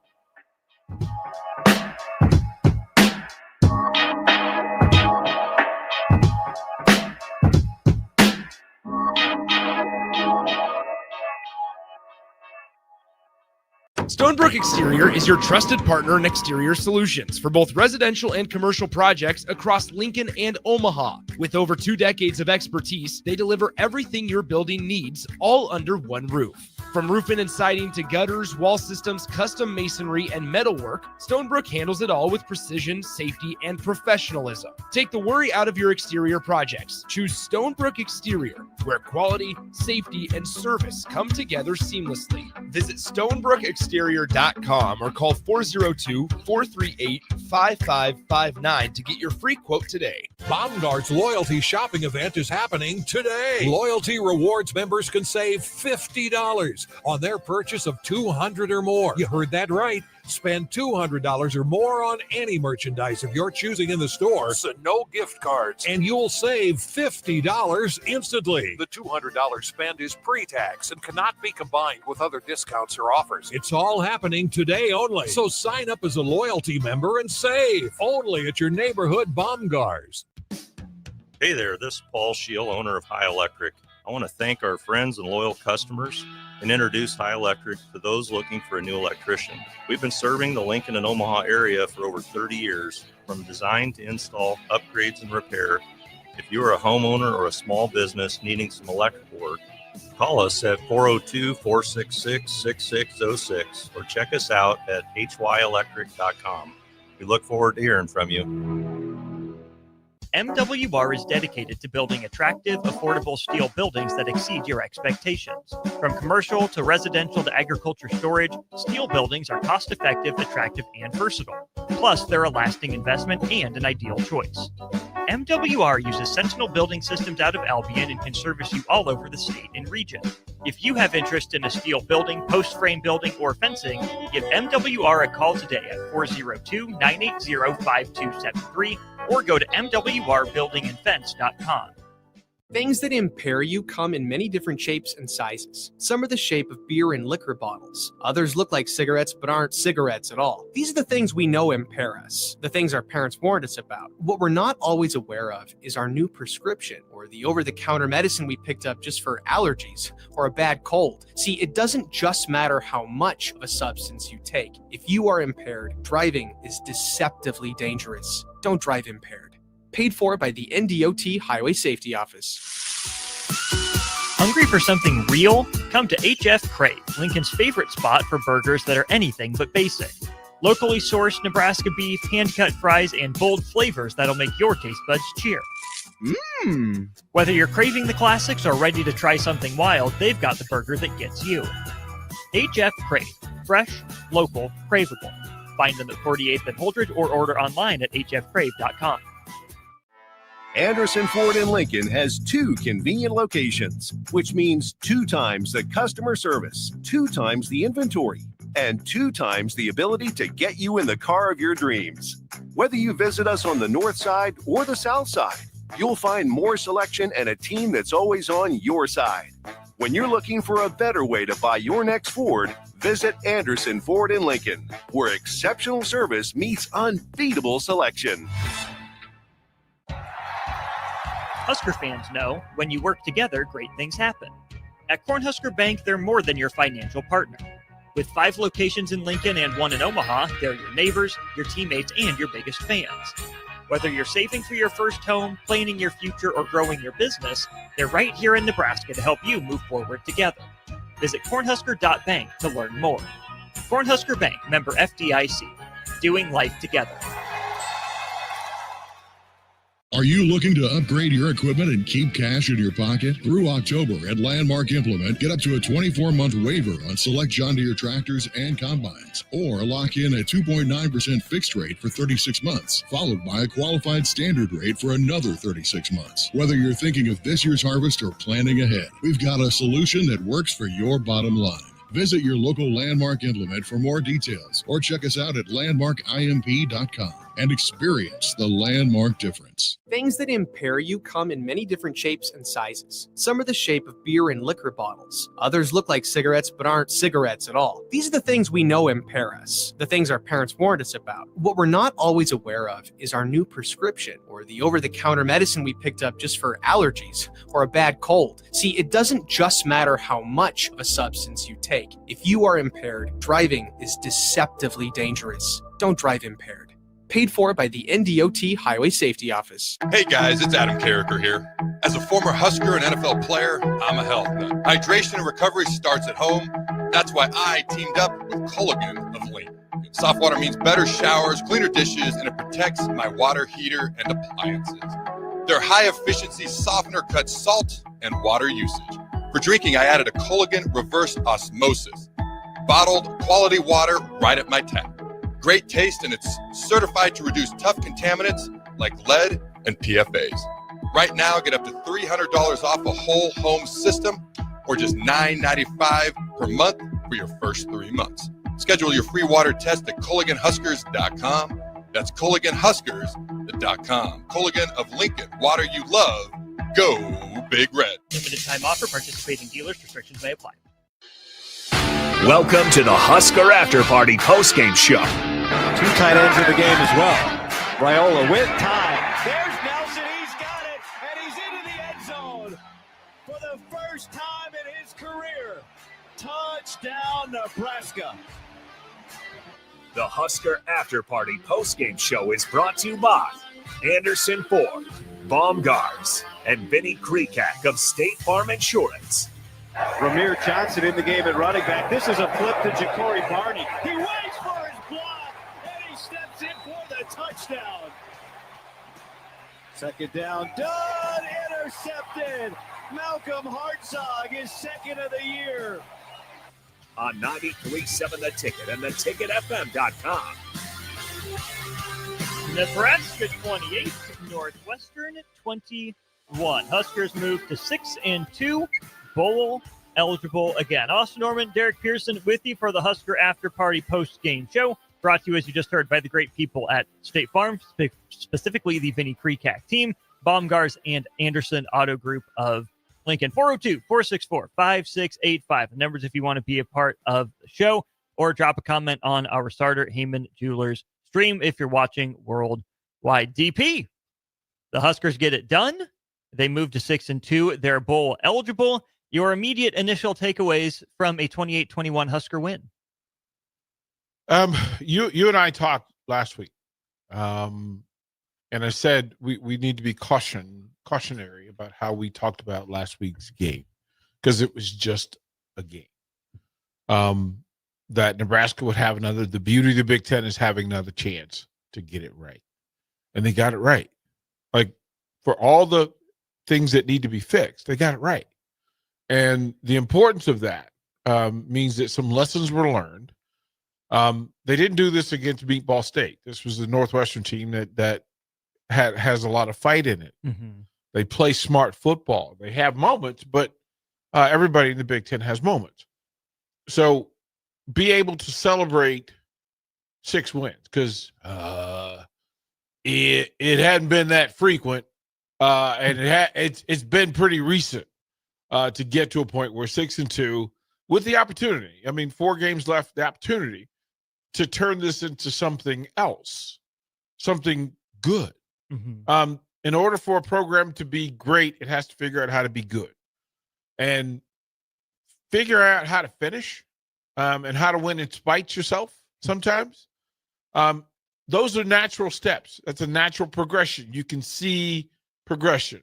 And that is what I would think most Husker fans want, is seeing progression. Corey is one of those fans on our Starter Heyman Jewelers text line. Corey says, I think after last week, Husker fans need to look at this game and be thankful, praise the work Nebraska did with the run game today. Certainly could have been better, but a lot closer to what Husker fans are looking for. Husker fans have been spoiled in the past, seeing such a dominant run game so consistently. And then you get to Captain Obvious on that same Starter Heyman Jewelers text line. Serious question. Do Husker fans understand how good and how special Emmett Johnson has been? If Nebraska doesn't have him, this season looks drastically different right now. So last things first. I think there are people that want to appreciate Emmett Johnson. I think there are people that want to cheer for him and want to see him at his highest level. I don't think that he's been showcased. I mean, I think that's the real. And I don't think there's any malice intended. This team is who it is. I said all week that if Emmett's the show pony this week, they have a better chance to win. I meant it because that means that you committed to some things that will make you better as a team. It keeps the defense off the field. It takes some of the burden off Dylan. It frees up. It takes another man out of the box for receivers, right? There's one less cap covered so that you can do some other things. Yeah, that's what I meant by it. And to be honest, to sit at a 50-50 ball time of possession with Northwestern, that's where the win is. Because Northwestern has dominated the clock and dominated time of possessions in its wins. That didn't happen today. It was almost 30 minutes to 30 minutes, and a lot of the stats were equal aside from the big 94-yard kick return. So, yeah, I think Emmett in the space. I think folks are starting to appreciate Emmett. But he can only shine as much as you put the light on him. What was the first part? The first part was essentially step in the right direction. That was from Corey, who says, again, I think after last week, Nebraska fans need to look at this game and be thankful and praise the work that Nebraska did with the run game. Certainly could have been better, but a lot closer to what I believe Husker fans are looking for. What is the temperature in the room? What is I try not to speak for Husker fans. It's mixed. You know, the third rule. It's right. Yeah. I mean, I think that's the part, right? That a third of Husker Nation is smiling ear to ear because in recent years and a recent past, today's game would have been lost. They would have found a way to lose that game rather than find a way to win it. So there are those folks who just appreciate the fact that, you know what? You won the game. Yeah, that's a dub. It's in the left column. Against a team who came in with the same record, with a winning record, no less. Right? I mean, in your circle D was their opportunity, their next opportunity. They went into Happy Valley and beat Penn State when we didn't know that Penn State wasn't Penn State. They went, as a matter of fact, they were part of the Avalanche. They started the Avalanche and had no fear about it. So, yeah, Husker Nation, be happy today. That in a big house, a full house, you beat a 5-2 Big Ten football team. That's all there is. This is an outfit. That is an outfit right there. That is an outfit right there. Hopefully you'll turn your attention to our stream and you can catch it. If not, rewind briefly because that guy looks like Herbie. I think he's the model. He's the model. Yeah. I think he was the model. Yeah. I think that's fair. I think that's fair. Herbie. Yeah, I would hope that 67% of the fan base has raised the glass today. Right? I know that the third will look at the things that weren't right and weren't good, and rightfully so, because they're the things, coachable things. And as a fan, there's skepticism about how do you make a throw that you make? How do you fumble a ball in a situation? How do you not set the edge and set the boundary and keep somebody from going and banging their head on the goalpost? How do you blow a 15-point lead? All the questions. But this team today found answers and then found a solution to finish the game in several different ways. After the Dylan interception, Javen Wright gets an interception. What a veteran savvy play, by the way. Just hanging out behind the umpire. That's a tiger lying in wait right there. You know, and he's a big target. So a hard guy to hide. Yeah, the fact that he can hide to step into it and to make the athletic play. Critical because momentum was swinging. It looked like Northwestern was going to take the lead after being down two full scores.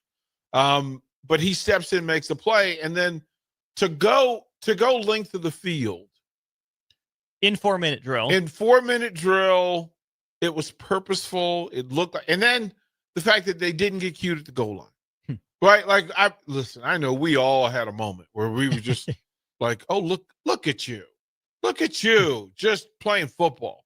And then the 30-yard completion by Northwestern made some folks clench up a little bit. Oh, here we go. Here we go. The 30-yard completion. And then finally the third and fourth down stops. Got some pressure. Again, Javen Wright breaking free, providing some pressure, making Preston get the ball out of his hand, and it falls empty. And then, not for nothing, but to be able to count on your run game to finish the game. And to do it traditionally. Again, didn't have to get cute, didn't have to throw the ball. You're going to line up, going to let you know what we're running and see if you can stop it, and they couldn't. Henry / Big Bang Kang says, this is Herbie. Stressful game. We'll get back to the stressful game part here in just a minute. Corey follows up and says, for sure, Emmett Johnson made the most of those runs. He put in the legwork to make them be good runs, but I'm happy that Dana Holgorsen stuck with him better than the last couple games, and it seemed to matter for Nebraska. Yeah, I mean, we talk about culture and personality and all the tendencies in the world, right? But the reality is you have to be able to win each game as it is. And I know Dana would love for Dylan to throw for three bills a game. Right? Like, I get it. Right? That's the show pony. Okay, wonderful. But the reality is, can you win when you don't have that? That's more likely necessary in the Big Ten. Can you get this thing done the way you got it done? Now, Dylan was 16 of 22. You got the numbers in play. I think there were only one sack. There were two throws that we probably thought, maybe not in the lane that we're talking about. I heard Coach Rule talk about the fact that Dylan did that in spite of being in rhythm. You couldn't get in rhythm because you're running the ball. Oh, that answered so much for me because it tells me what you really want to do. And the fact that you held off and did the right thing, which means a lesson was learned. So I'll give you credit for learning the lesson. But I'm okay with winning football games while Dylan only throws 22 times. I'm okay with that. So hopefully they get okay with that. You mentioned the time of possession, which has never been everything to me. It tells you a little bit, but it's not everything. Nebraska outpossesses the ball by 6 seconds over Northwestern, almost a 50-50 split.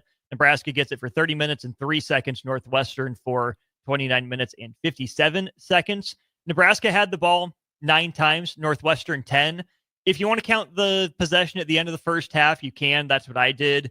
But 9 real possessions for Northwestern compared to 9 real possessions for Nebraska. Here's what ends up being the difference, DP. Obviously, both teams have a drive that goes one play, an interception on the first play. So 8 drives that really had some legs. What ends up being the difference through one lens is a kickoff return touchdown for Nebraska. A possession that doesn't go down as a possession, but the third phase comes up big. We haven't had much of a chance to talk about it so far on the program, but Kenneth Williams, a long kickoff return, first one since 2017. J.D. Spielman against Arkansas State. And then even Archie Wilson. Nebraska backed up to its own 10 after forcing a Northwestern punt. Huskers get a first down. Archie Wilson rolls to his left, booms one, 54 yards down the field, 1-yard return.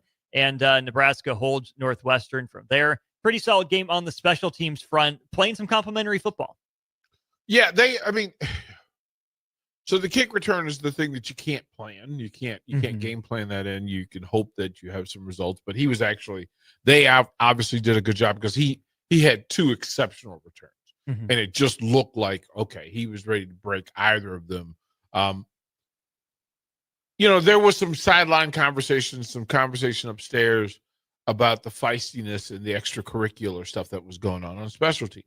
And there was a moment where, quite frankly, Matt Rule and Eckler had some conversation about it during the game. And they're also talking to the officials because it was 2-sided. Northwestern was given and taken.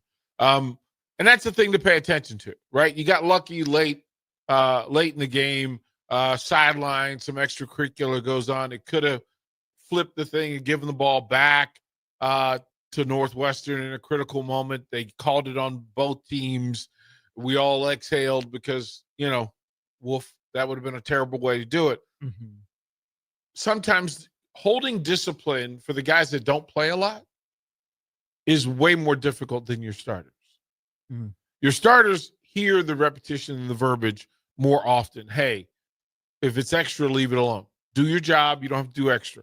Special teamers get hyped. That's the hype crew, and they're looking for their moment. So when things happen, if they're not disciplined, they go off and holding penalties, clipping penalties, all the things that are in play. The guy that stood out in that realm to me, Mekhi Nelson, gets the screen. Nebraska takes the shot. Doesn't work. They go to Nelson on 2nd and 10.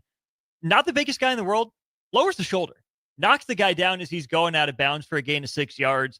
And then that carried over to special teams. Nebraska goes up, I think it was 21-6 at that point.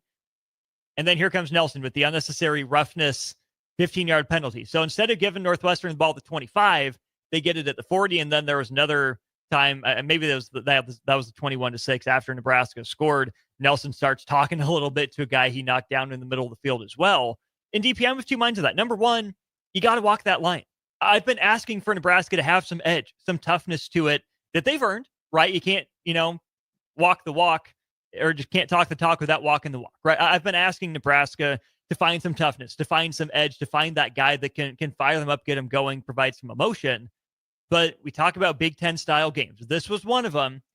Plays like that are what help a team get back into a game. When you cross the line just that little bit too far, love the fire. Got to be careful when you play with it, though. Yeah, the coaching philosophy for me is always to explain. Only do what I coached you and taught you to do. So show me the day in practice that we practice extracurricular, playing beyond the whistle, throwing punches, grabbing face masks. Tell me. If you can show me the day that we practice it, then I will allow you to do it. But otherwise, it's either coached or allowed, and I didn't coach that. Mm-hmm. So I can't allow it. Right. And we keep it simple that what are you doing? Like we asked the question, what are you putting in the vacuum? That extra stuff doesn't belong in there. You know why I know it doesn't belong there? Because we didn't practice it, right? All of the extra stuff, right? The celebration. Okay, tell me what day we practice celebration. What instigative behavior did we work on? Talking trash. What day was talking trash Tuesday? Like, don't you remember, Coach? It was back in winter ball. Yeah. Coach Campbell got after us for it. That part. Play the game. Play the game. When we say play the game, it's in full. That you don't have to do the extra stuff. You know the rules of engagement. You know what's allowed. And you've been trained to do everything that you're going to be asked to do. Just do that. You don't have to do extra. Mm-hmm. You don't have to do extra. Just do your job. You don't have to do extra. In fact, I'm asking you not to do extra. I'm begging you not to. As a matter of fact, the discipline required, the emotional maturity required, is just, what are you doing? What are you doing? Mm-hmm. And having teammates that will call you on it and say, hey, listen, they'll grab you by the jersey. That happened several times today as well, and paying attention to it. But quite frankly, emotional maturity as a team, it is the constant reminder that, look, just do what we asked you to do. Hey, Austin, you can vouch for me. I'm that way around here. Just do what I asked. Like it's not. I understand sometimes some things come up, but let's do the job. It was doing the job requires being disciplined and being mature. 5704 on our Starter Heyman Jewelers text line. Hey, DP, sorry, just tuning in. No need to apologize. Appreciate that. You tuned in. Fans need to remember where Nebraska has been. The team is 6-2, beat Cincinnati, lost by 3 to Michigan. The only hiccup in my mind was Minnesota. I'm okay. Granted, the rest of the season will define the year. Glad Nebraska got number 6 today. Let's go to that kind of middle sentence there, DP. 5704 says, I'm okay with where the team is at, but granted, the rest of the season will define the year. Well, what do you make of that? Well, I mean, the dead-on part is that 6 months ago, 4 months ago, if we say Nebraska 6-2 headed in the USC, we're all cheering. Mm-hmm. We're all cheering. That's the real. That means some things were figured out, some lessons were learned, and some players are developing. Some playmakers have existed. So yes, And then if you say, okay, one of those losses is to Michigan, but you're going to beat a 7-1 Cincinnati team. What? We're the one? What? Not the 7? Right. We did that. That's a team that's going to play for something. And then, oh, by the way, you figured out a way to get bowl eligible as well. We cannot forget 2017, 2018, 2019, 2020. We can't. Mm-hmm. Please don't. Please don't. Because I'm telling you, those were some post-game shows. Those were Were they ever? Were they ever? Oh, those were some post-game shows. Talking about those, we get to talk about wins. Mm-hmm. We're 6 of 8. Royal speak. Hey man, we're living a life, so let's enjoy it. What's the last time, DP? The last season, Nebraska won at least 3 one-score games in the single season. Not since I've been here. 2016. Yeah. Nice, Mike. On the way to the 7-0 start. Yeah. Nebraska ends up winning 3 one-score games that year. Nebraska already 3 one-score game wins here in 2025, coming off one in late 2024, Nebraska over Boston College. Before we go to break, DP, take our first break of the after party. Did this feel like a proper response from Minnesota for Nebraska? Yes. There was some chippishness. There was some chippiness. In defending your honor, defending your guard your yard. Well, yeah, I mean, turf. but guarding your heart. That, quite frankly, you could get through and allow somebody to come in and throw hands at you, who was going to throw hands at you. You expected them to throw hands at you because it was already proven. Hey, man, you can hit Austin in the chest and he ain't gonna do anything about it. Okay, well now I really I'm willing to fight you. Now I'm ready to fight you. And there's the difference. It looked like a team, a group of players who came in with the dukes up. They came in Duke chest up, chin tucked. They were ready for a fight. They got the fight and then responded to it. When they bounced back from the fight, right? Because the fight was working. You're up 2 scores. And the other guy landed some blows. And instead of cowering, like Matt Rule said, you tuck the chin in, you got your chest out, and your hands got active again, and you got it done. We'll talk more about that when we get back to the Husker after party. What led to Nebraska allowing Northwestern back in the game, what the Huskers do to tuck that chin and swing back. More ahead on the Husker After Party postgame show. We want to hear more from you. 402-464-5685. We'll keep the conversation rolling after this. Anderson Ford in Lincoln has 2 convenient locations, which means 2 times the customer service, 2 times the inventory, and 2 times the ability to get you in the car of your dreams. Whether you visit us on the north side or the south side, you'll find more selection and a team that's always on your side. When you're looking for a better way to buy your next Ford, visit Anderson Ford in Lincoln, where exceptional service meets unbeatable selection. Are you looking to upgrade your equipment and keep cash in your pocket? Through October at Landmark Implement, get up to a 24-month waiver on select John Deere tractors and combines, or lock in a 2.9% fixed rate for 36 months, followed by a qualified standard rate for another 36 months. Whether you're thinking of this year's harvest or planning ahead, we've got a solution that works for your bottom line. Visit your local Landmark Implement for more details, or check us out at landmarkimp.com and experience the Landmark difference. Loyalty Rewards members can save $50 on their purchase of $200 or more. You heard that right. Spend $200 or more on any merchandise of your choosing in the store. So no gift cards. And you'll save $50 instantly. The $200 spend is pre-tax and cannot be combined with other discounts or offers. It's all happening today only. So sign up as a loyalty member and save only at your neighborhood Baumgars. Sometimes good people make mistakes. When you find yourself in need of an attorney, call Liberty Law Group. The attorneys at Liberty Law Group will defend you in court and protect your freedom to get you the best possible outcome and the justice you deserve. Trust your freedom to Liberty Law Group, the best criminal attorneys in Nebraska and Iowa. Call them today at 877-404-5238. That's 877-404-5238. Or check them out online at libertylawgroup.com. Hey there, this is Paul Scheel, owner of High Electric. I want to thank our friends and loyal customers and introduce High Electric to those looking for a new electrician. We've been serving the Lincoln and Omaha area for over 30 years, from design to install, upgrades, and repair.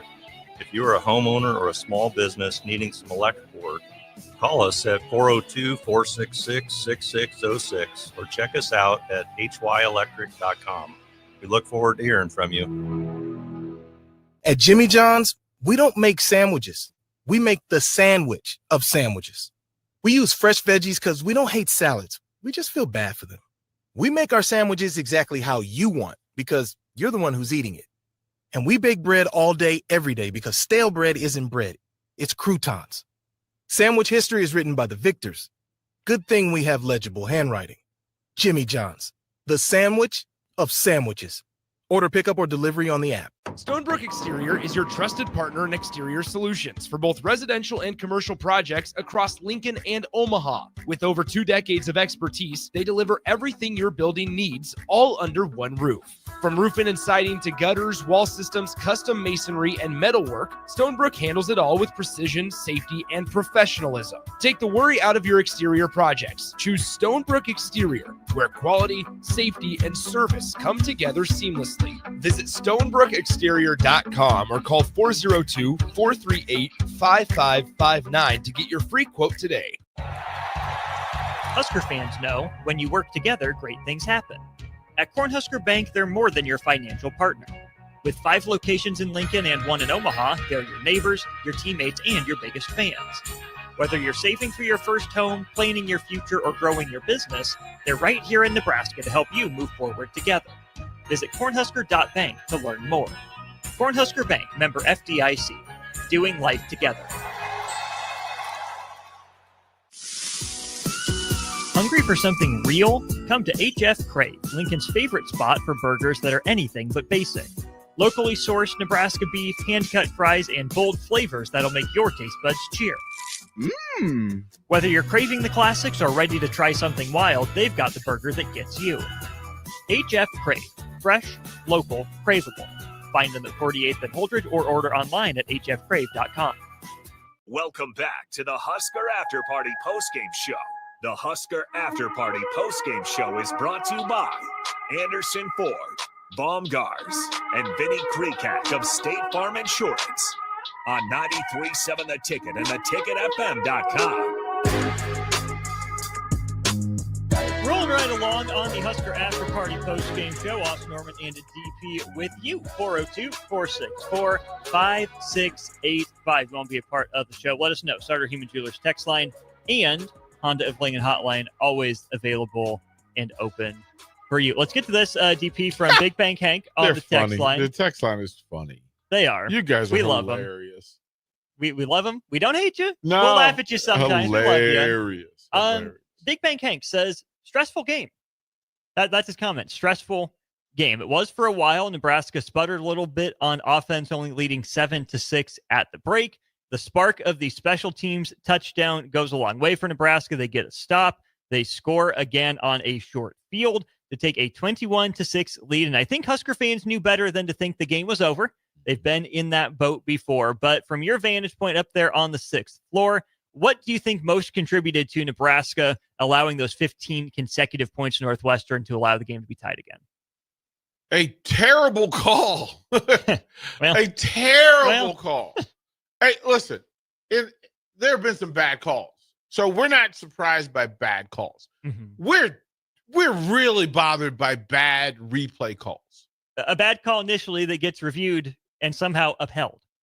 Like it really just those are the moments where you start to wonder. Of course, in the press box immediately they were like, "Oh boy, Chauncey Billups must have called." Right? They immediately went to that degree of, and when something's that bad, it reaches the players. Now, you would hope that the players don't pay attention and don't get caught up in it. But when the coaches have to fight for their players and for right to happen. And Matt Rule spoke about it, that he did raise the stink, but then he realized he was getting a little too close to the borderline. It's not getting me anywhere, not helping. And it still required Nebraska to make some bad plays in order to make it happen. So that was stress. And the 3 plays in it were stressful. Okay, you're just going to allow him to bounce like that. Like Jay's description of what happened on that play is just hilarious to me. Yeah, I cackled even then because it was, what are you doing? Mm-hmm. Like, what are you doing? Like you what are you, hide and seek? Peekaboo? Like you're too grown of a man to play peekaboo. And so yeah, that was a big part of it. The 30-yard pass in the fourth quarter certainly did not help with the fingernails. Mm-hmm. We chewed down some at that point because it felt familiar. We all start singing Simon and Garfunkel. Hello, darkness, my old friend.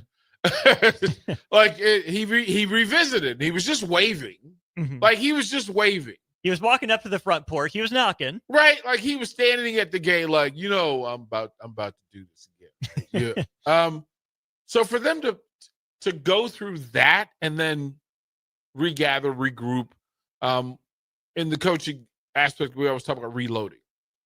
That if you get off balance in run blocking or in coverage, reset.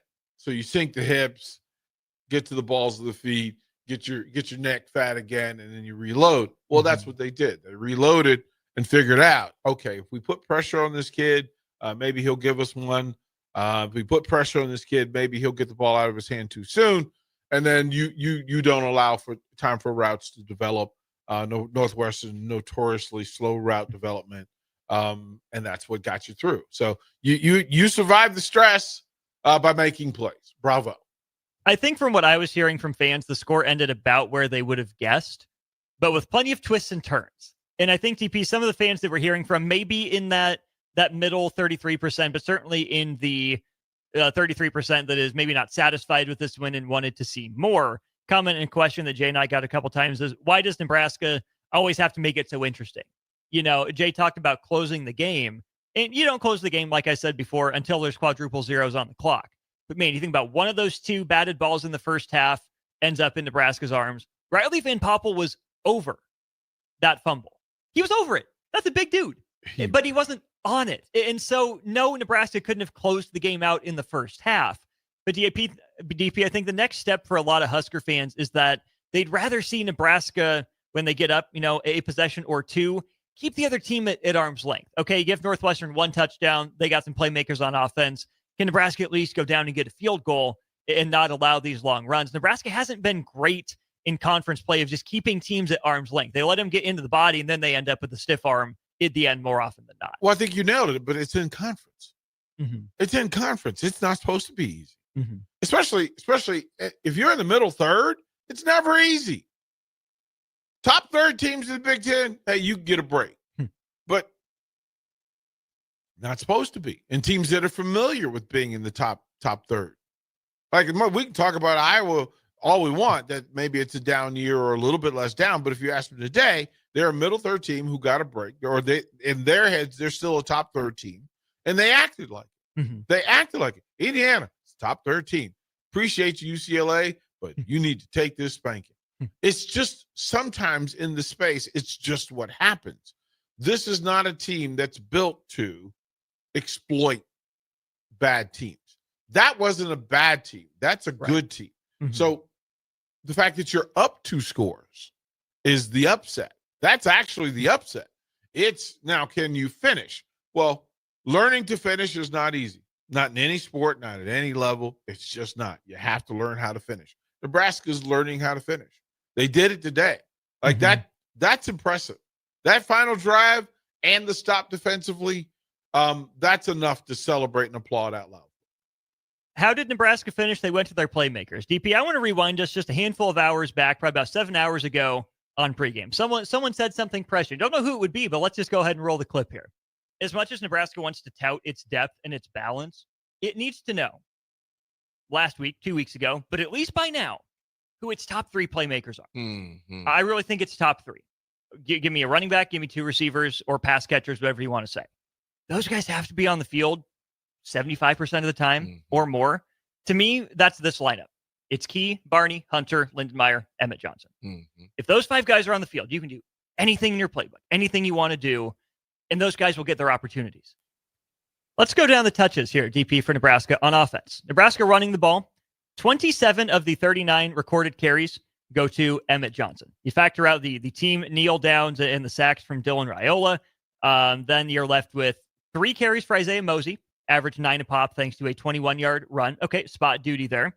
3 carries for Ja'Cory Barney Jr. Okay, they wanted to scheme up ways to get him the ball. And 1 for Heinrich Harbert on a 4th and short where it made a little bit of sense. Moving to the pass catchers. Your top 3 receivers on the game by catches. Isaiah Hunter, 6 for 70, and the 1 receiving touchdown. Dane Key, Ja'Cory Barney Jr. combined 6 for 35, but some big ones, especially late. You had a couple catches for Emmett Johnson, 1 for Luke Lindenmeyer, and a first-half screen for Mekhi Nelson.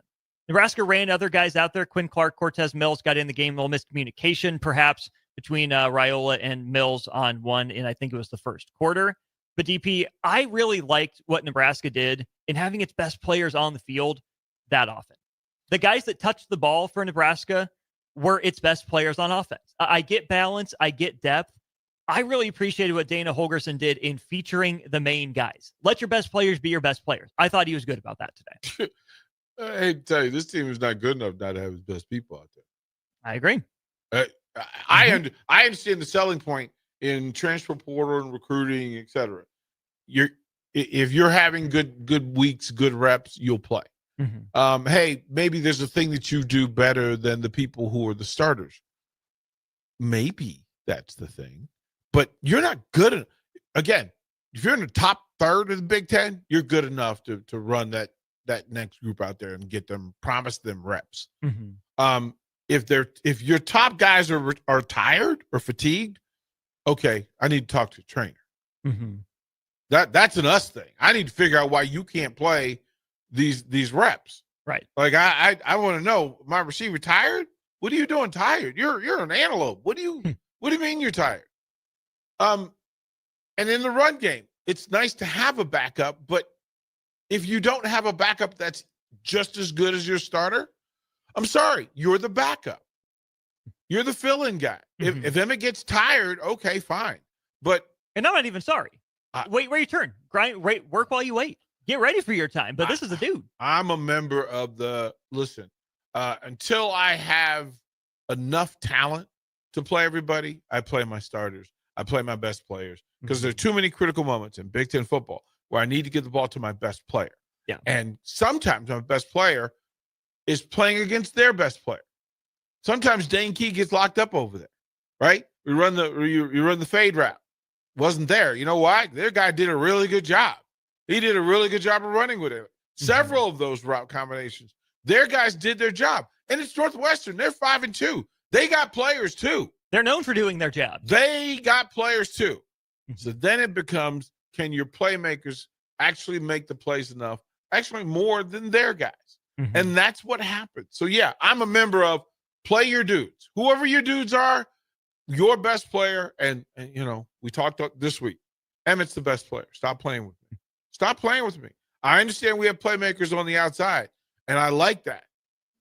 But this team will go as far as Emmett takes it. It was really eye-opening to hear something as simple as play your best players articulated by a guy like Ben McCollum, the Iowa head coach at Basketball Media Days, and then Matt Painter, like half an hour later, was asked something along the same line. He said, no, if I'm going to back off my workload, it's going to happen in practice. If we get down to games, the games mean too much to not have my best players on there. And I think that goes to what I was saying as well. The more your best players are on the field, the more you can either create those moments to put games away, or when those moments come and it's a pivotal play, even in the second quarter, you trust the dudes you have out there to make sure that play goes your way. Especially in the Big Ten, it's football. You get one a week. Yeah. You get one a week, and the one you don't get is the one that screws up your whole season. It screws up your whole season. If your best dude's not out there today making a play against Northwestern, USC doesn't look nearly as interesting. You don't have the same swagger. At least I imagine that there's some swagger in the room. Forget about the black on black stuff that you're going to do, but you actually can look them in the eye fresh off a win and go, we ain't scared of you. We're not afraid of you. So play your best players, give your best players all the chance in the world. I often ask, if my best players need to come off the field, it's me. It's me. We need to fix that. You need to practice harder, get in better shape. I think that's all fair. 402-464-5685. Would love to hear more from you throughout the course of the evening. Captain Obvious, appreciate the text. I believe we answered that one before. Maybe you weren't listening at the time, but we did get to that. So definitely go check out either the podcast version or rewind the stream if you're listening there. Ted, appreciate your comment here. We will get to that and talk a little bit of quarterback plays. We wrap up this hour. A little bit more to go yet on the Husker After Party. He's DP. I'm Austin. We're rolling right along here on the ticket. Sometimes good people make mistakes. When you find yourself in need of an attorney, call Liberty Law Group. The attorneys at Liberty Law Group will defend you in court and protect your freedom to get you the best possible outcome and the justice you deserve. Trust your freedom to Liberty Law Group, the best criminal attorneys in Nebraska and Iowa. Call them today at 877-404-5238. That's 877-404-5238. Or check them out online at libertylawgroup.com. Hey there, this is Paul Scheel, owner of High Electric. I want to thank our friends and loyal customers and introduce High Electric to those looking for a new electrician. We've been serving the Lincoln and Omaha area for over 30 years, from design to install, upgrades, and repair. If you are a homeowner or a small business needing some electrical work, call us at 402-466-6606 or check us out at hyelectric.com. We look forward to hearing from you. You've got options at Landmark Implement. Whether you need premium John Deere parts or a more economical solution, A&I parts from Landmark deliver the dependable performance you can count on with cost savings up to 40%. From filters and bearings to belts and everyday repairs, A&I parts are built to work as hard as you do while helping stretch your budget further. Stop by your local Landmark Implement parts counter today or shop online anytime at shop.deere.com and experience the Landmark difference. Celebrate Halloween with the Lincoln Stars a day early on Thursday, October 30th, as the Stars host the Sioux City Musketeers. Wear your favorite costume to the game, as there's a contest for both adults and kids with prizes for both age levels. Also, it's a Chuck-a-Puck night, and PBR beers are 2 for $6. It's Halloween Eve at the Icebox on Thursday, October 30th versus the Sioux City Musketeers. Get your tickets today at LincolnStars.com. In every office, there's two types of people. There are those who bring in bagels and those who eat the bagels that someone else brought in. Everybody likes the first person. Be that first person. Weekday mornings at 7:30, you have a chance to win a business box of bagels from Bagels & Joe. All you have to do is shut up, Sipple. 2 questions for you, 2 for Sip. Win, and the bagels are yours. Lose, well, you don't want to lose. You lost Monday, you lost Wednesday, you're a loser. Shut up, Sipple. Weekday mornings at 7:30, brought to you by Bagels & Joe. Hey guys, it's Adam Carricker here. As a former Husker and NFL player, I'm a health nut. Hydration and recovery starts at home. That's why I teamed up with Culligan of Lean. Soft water means better showers, cleaner dishes, and it protects my water heater and appliances. Their high-efficiency softener cuts salt and water usage. For drinking, I added a Culligan reverse osmosis. Bottled quality water right at my tap. Great taste, and it's certified to reduce tough contaminants like lead and PFAs. Right now, get up to $300 off a whole home system or just $9.95 per month for your first 3 months. Schedule your free water test at CulliganHuskers.com. That's CulliganHuskers.com. Culligan of Lincoln. Water you love. Go Big Red. Limited time offer. Participating dealers. Restrictions may apply. At Jimmy John's, we don't make sandwiches. We make the sandwich of sandwiches. We use fresh veggies because we don't hate salads. We just feel bad for them. We make our sandwiches exactly how you want because you're the one who's eating it. And we bake bread all day, every day, because stale bread isn't bread. It's croutons. Sandwich history is written by the victors. Good thing we have legible handwriting. Jimmy John's, the sandwich of sandwiches. Order pickup or delivery on the app. Anderson Ford in Lincoln has 2 convenient locations, which means 2 times the customer service, 2 times the inventory, and 2 times the ability to get you in the car of your dreams. Whether you visit us on the north side or the south side, you'll find more selection and a team that's always on your side. When you're looking for a better way to buy your next Ford, visit Anderson Ford in Lincoln, where exceptional service meets unbeatable selection. I can't believe I just scratched that card. Find my insurance card. Dude, what do you have in this glove box? Ew, are these socks dirty? Forget about the socks. I need my insurance card. Just pull it up on the State Farm mobile app. But I can do that? Oh, hey, I can do that. Yep, it's called service. I can file a claim on here too? Yeah, it's called service. Whoa, I can call my agent too? It's called service. Call your local State Farm agent, Vinny Krikak, today at 402-474-1173. The party is back on in Lincoln this fall, and there's no party like the A1 Automotive Ticket Tailgate pregame show. Join the whole ticket crew for 2.5 hours of pregame coverage before every home and away game this football season as they get you ready for the game. It's the A1 Automotive Ticket Tailgate pregame show at our downtown studio at 11th and O, sponsored by Select Plumbing, Raising Cane's, Wall to Wall Wine and Spirits, Elway Power Sports of Lincoln, Currency, and the Kindler Hotel. MWR is dedicated to building attractive, affordable steel buildings that exceed your expectations. From commercial to residential to agriculture storage, steel buildings are cost-effective, attractive, and versatile. Plus, they're a lasting investment and an ideal choice. MWR uses Sentinel Building Systems out of Albion and can service you all over the state and region. If you have interest in a steel building, post-frame building, or fencing, give MWR a call today at 402-980-5273 or go to mwrbuildingandfence.com. Nebraska farmers, harvest is here and every gallon counts. That's why Sapp Brothers Petroleum launched the Go Big Red Fuel Giveaway. When you contract your fuel with Sapp Brothers, enter to win $1,000 in fuel credits. As Husker Country knows, the only thing stronger than the roar at Memorial Stadium is the drive of a farmer putting food on the table. Fuel your farm with Sapp Brothers Petroleum and enter to win $1,000 in fuel credits. Visit sapbros.net today. Sapp Brothers Petroleum, fueling the heartland. Go Big Red. Welcome back to the Husker After Party Postgame Show. The Husker After Party Postgame Show is brought to you by Anderson Ford, Baumgars, and Vinny Krikak of State Farm Insurance on 93.7 The Ticket and theticketfm.com.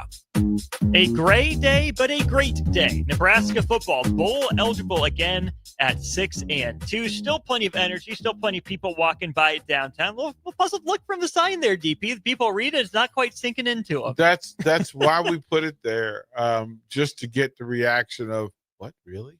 What are we doing? What are we doing? What are we doing? Are we stopping? Are we stopping?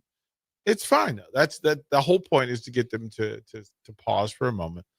It's amazing on the way up to the stadium how many people mentioned the sign. They like the fact that they could get on the street. I forget how much of a human thing that is. New York, LA, DC, those are things that are done pretty often. Mm-hmm. So yeah, I just want to add a little of that to Lincoln just because. Everyone thinks about the moments when they attend a game they're on the Jumbotron. Mm-hmm. You can have your moment, people. Mm-hmm. You can have your moment.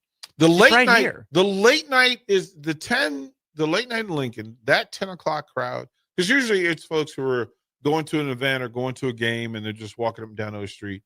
Those are the people we've had. We've had athletes stop in. We've had young ladies who are celebrating birthday parties, and they come in Harrison will let them in, and they'll come in and celebrate. And Harrison's like, "Yeah, we just got a really big spike of listeners." I was like, "I know," because they went and told their friends that they were on the ticket, and that's kind of the deal. Is to be able to do that sort of thing is pretty cool. Indeed it is.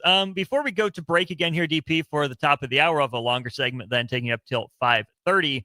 Your reaction to Dylan Raiola's performance, 16 of 22, like you said, the number of yards overall ends up at 141, 1 touchdown, 1 interception, but of course made some big plays for the Huskers when he needed to late in the fourth quarter. How did you take Dylan Raiola's performance against Northwestern today, especially in light of how it looked against Minnesota? Clutch.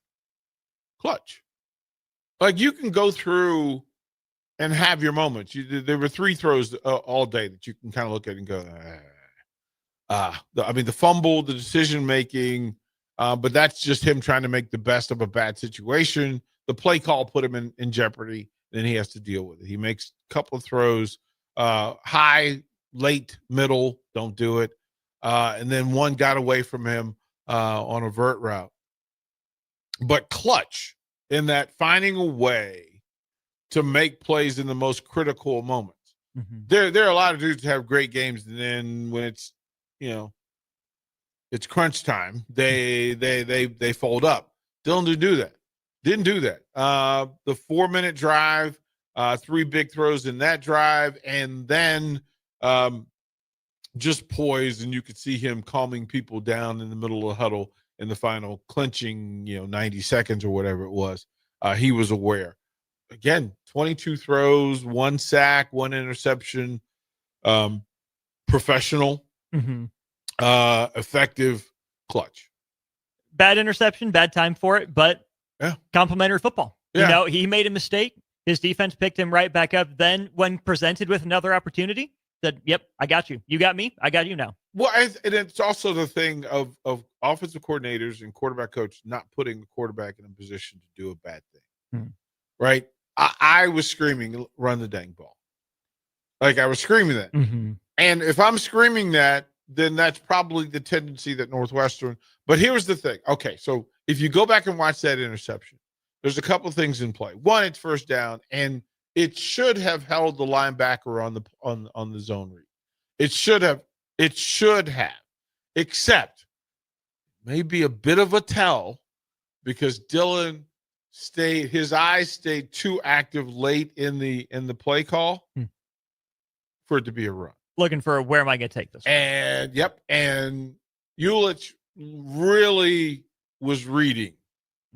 As a matter of fact, he was almost playing. He was trying to get Dylan to throw to the space. And so he kind of lured him in. And then that's the only way he makes that play. A hard thrown ball in that space. It's hard if you're not expecting to make that play. You don't make that play. You don't make that play. So that's a fixable thing when they go back and look at film. And there's a big part of it as well that sometimes when you hear coaches or players say, I have to go back and look at the film, that's legitimately what you need to do and mean to do. Go back and look at film. He'll see what I saw, which was in the run set of this, if I'm just going to run the ball, I'd have got in and out of the huddle, and I would have paid no attention to that space. He literally looked the space down. He tipped his pitch. Yep. That's what it was. Yep. Works out in the end. Made Husker fans a little uncomfy. Yep. But you know what? Nebraska wins. They move again to 6-2 on the season. They are bowl eligible and plenty to play for in the month of November. Let's talk about that and get some more of your comments and questions over the next half an hour of our show. 402-464-5685. It is indeed a Husker after party. Nebraska beats Northwestern 28-21. We'll be back with more postgame here on The Ticket. Anderson Ford in Lincoln has 2 convenient locations, which means 2 times the customer service, 2 times the inventory, and 2 times the ability to get you in the car of your dreams. Whether you visit us on the north side or the south side, you'll find more selection and a team that's always on your side. When you're looking for a better way to buy your next Ford, visit Anderson Ford in Lincoln, where exceptional service meets unbeatable selection. Baumgart's loyalty shopping event is happening today. Loyalty Rewards members can save $50 on their purchase of $200 or more. You heard that right. Spend $200 or more on any merchandise of your choosing in the store. So no gift cards. And you'll save $50 instantly. The $200 spend is pre-tax and cannot be combined with other discounts or offers. It's all happening today only. So sign up as a loyalty member and save only at your neighborhood Baumgart's. This is Lincoln's home for sports talk on the FM dial. Also online at theticketfm.com. On the internet, KNTK FM Firth, 93.7 The Ticket. MWR is dedicated to building attractive, affordable steel buildings that exceed your expectations.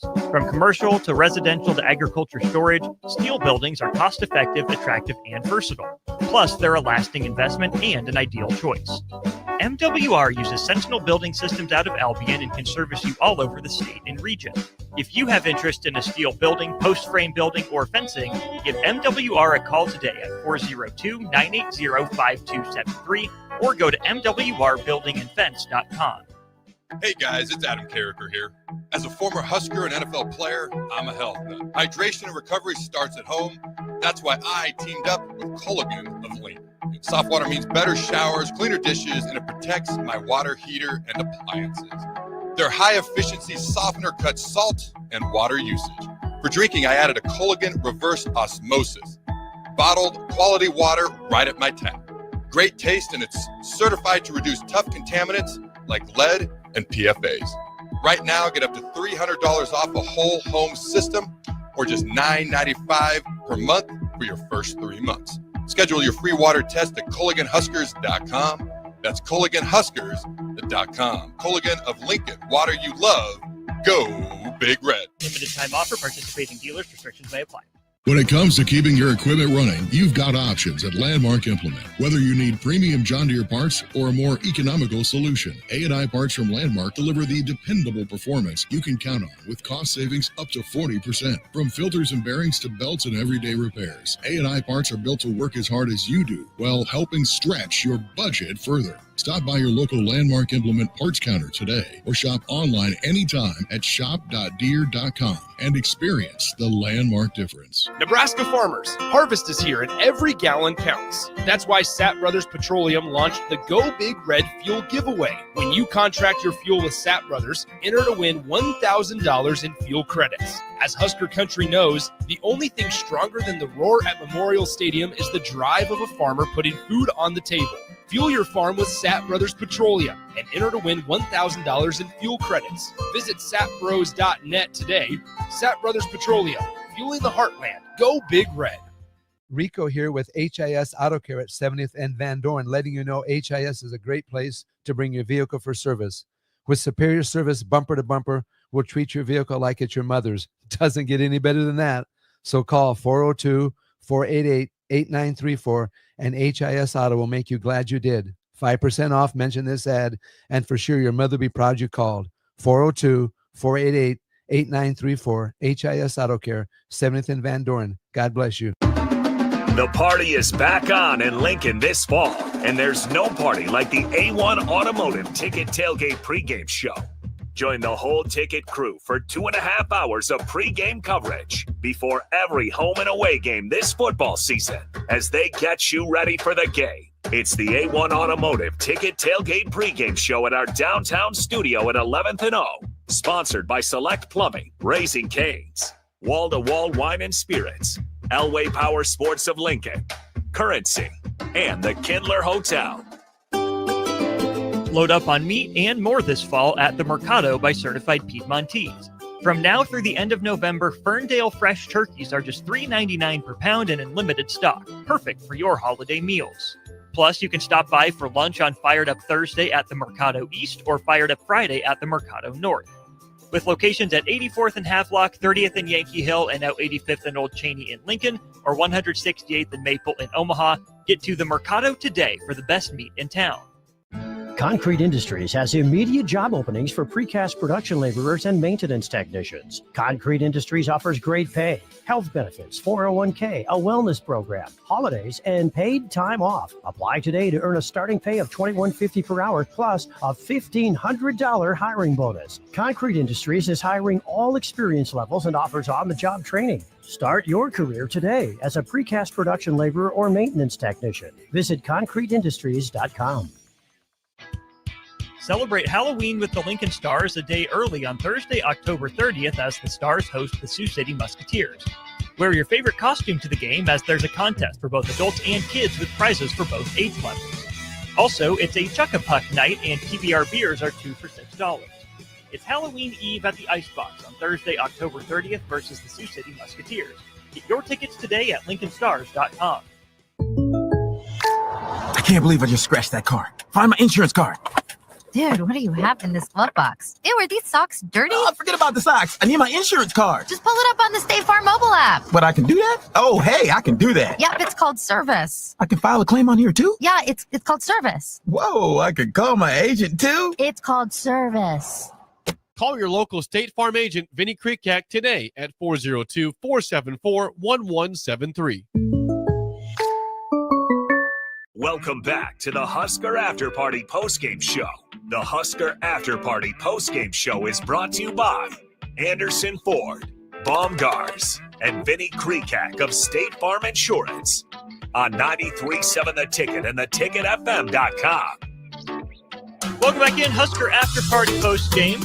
second of 3 post games we will have for you. Nebraska volleyball in action again tonight. Stay tuned. Later on, it'll be Mandy Monson on post game with Rudy. But for the next 25 minutes, half an hour or so, we'll be chatting some more Husker football. I'm Austin Norman. My left in studio, you're right on stream. It is DP. Let's go to our text line, DP, to kick off this conversation here. We have this from Ted. There aren't many offensive coordinators out there that want to run the style of offense needed to win in the Big Ten. It just seems to have to pain Big Ten OCs to have to win the way they do. And then you get this from N in Texas.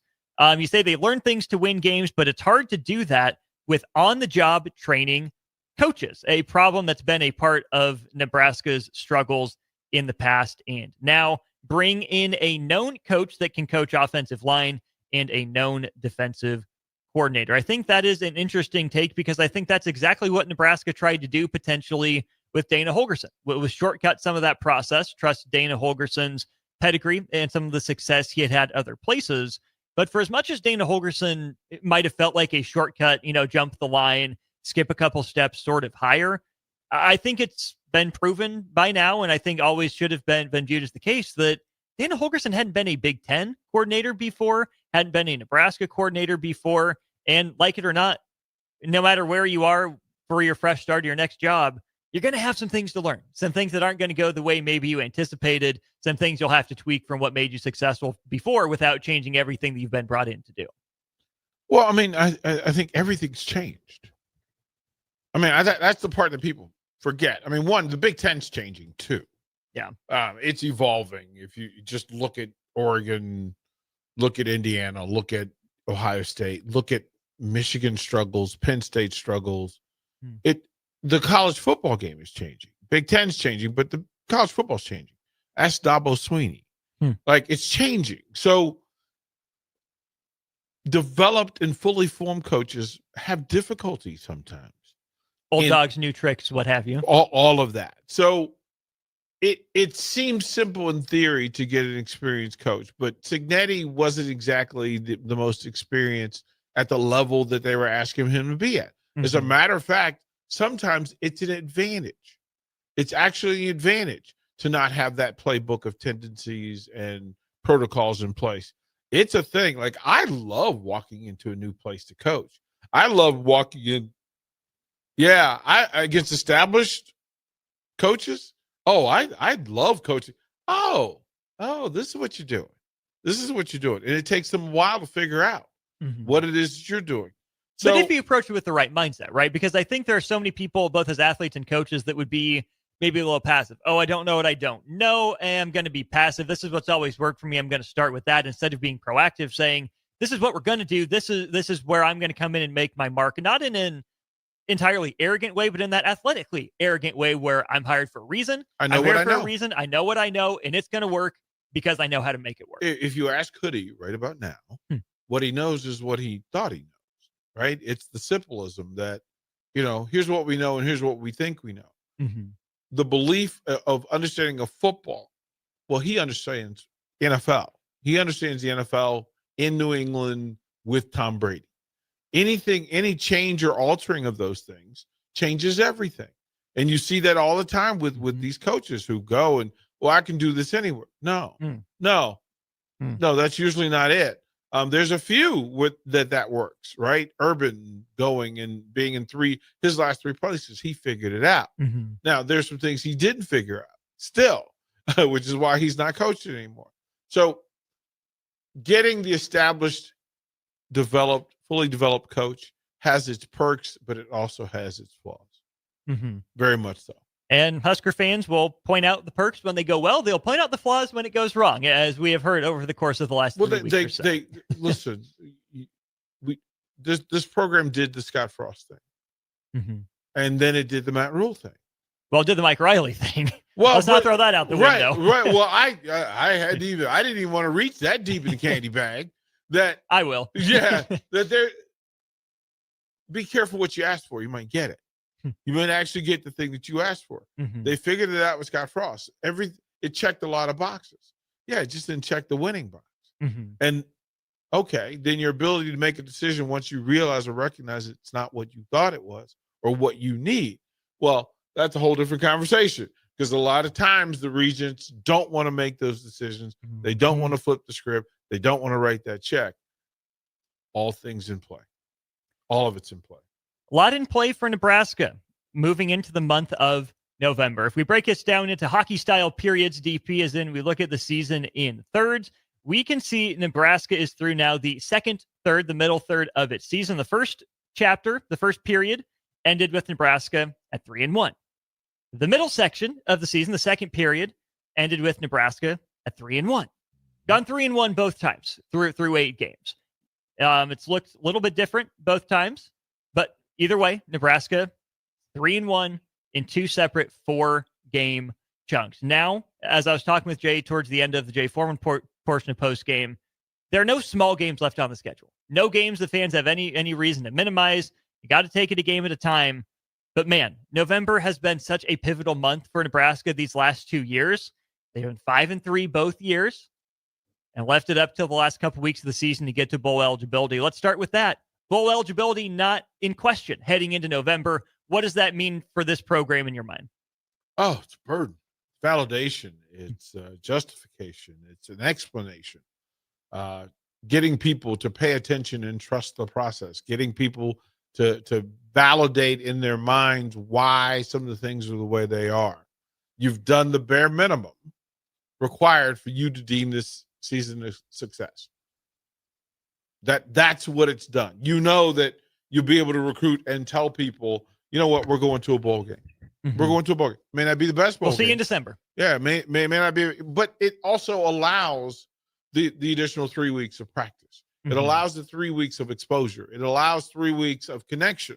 The team building, the bonding, the support system, separation. It's also another opportunity for your future to get an opportunity, because there are guys, if you're a senior and you're going to the NFL or you think you're going to the NFL, we've heard the opt-outs. We know it's real. So then you're giving a lot of the guys who don't get the work an opportunity. It's an opportunity. So you get to push the program, you get to sell the program. Yeah, that's the importance of being at 6. 7809 Skurs, all caps, are going bowling in October, baby. And I think that's approximately 20 million exclamation points after the fact. There's a happy Husker fan. We'll get to this from Colgan JDP.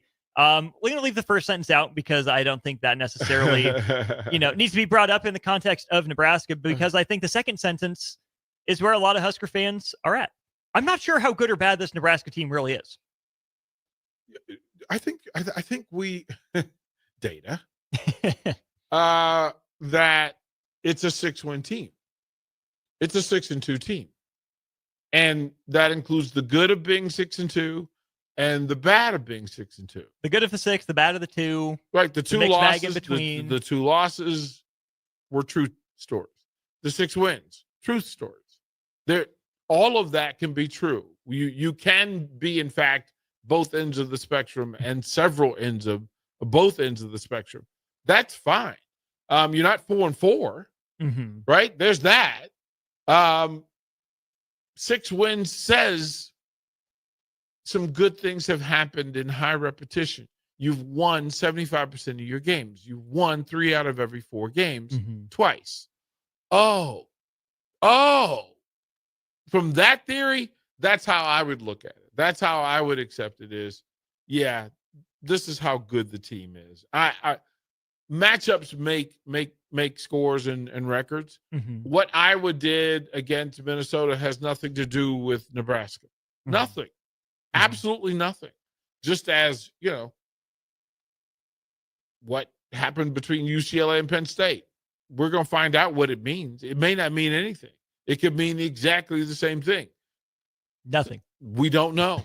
we simply don't know. We don't. I would be curious, just from my kind of stats mind, to know what Nebraska's expected win-loss record would be based on points scored, points allowed, and whatnot. But what's inarguable is that we don't have that right now, and that Nebraska has won more games this year, I think, than they could have been trusted to win in years past. Cincinnati, coin flip game, Nebraska found a way to win.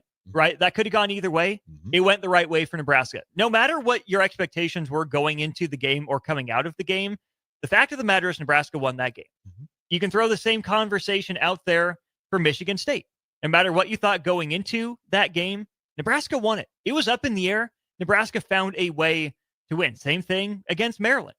Have your opinion before the game. But the fact of the matter is, Nebraska's won 3 of those games that before the year were coin flips. Even going into the week, were coin flips. I think if you take the scarlet and cream colored glasses off.